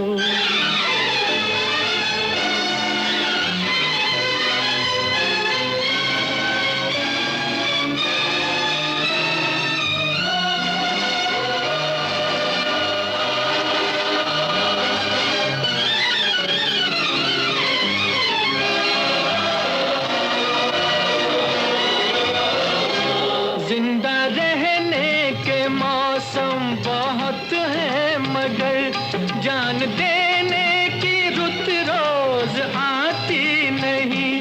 हुस्न और इश्क दोनों को रुसवा करे, वो जवानी जो खून में नहाती नहीं। आज धरती बनी है दुल्हन साथियों, अब तुम्हारे हवाले वतन साथियों। कर चले हम फिदा जानो तन साथियों, अब तुम्हारे हवाले वतन साथियों।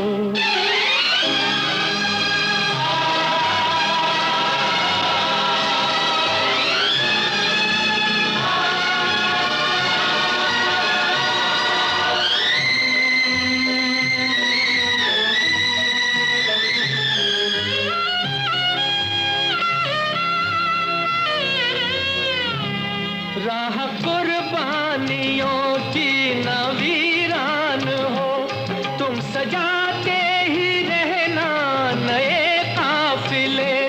फतेह का जश्न इस जश्न के बाद है, जिंदगी मौत से मिल रही है गले।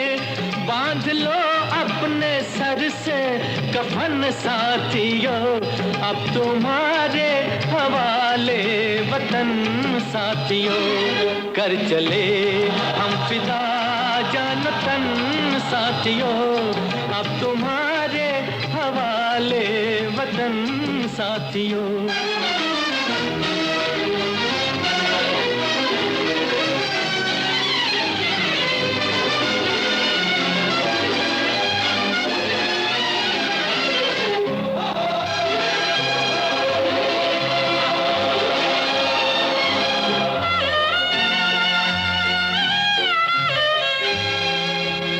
खींच दो अपने खून से ज़मीं पर लकीर, इस तरफ आने पाए न रावण कोई। तोड़ दो हाथ अगर हाथ उठने लगे, छूने पाए न सीता का दामन कोई। राम भी तुम ही लक्ष्मण साथियों, अब तुम्हारे हवाले वतन साथियों। कर चले हम फिदा जान तन साथियों, अब तुम्हारे हवाले वतन साथियों। अब तुम्हारे हवाले वतन साथियों, अब तुम्हारे हवाले वतन।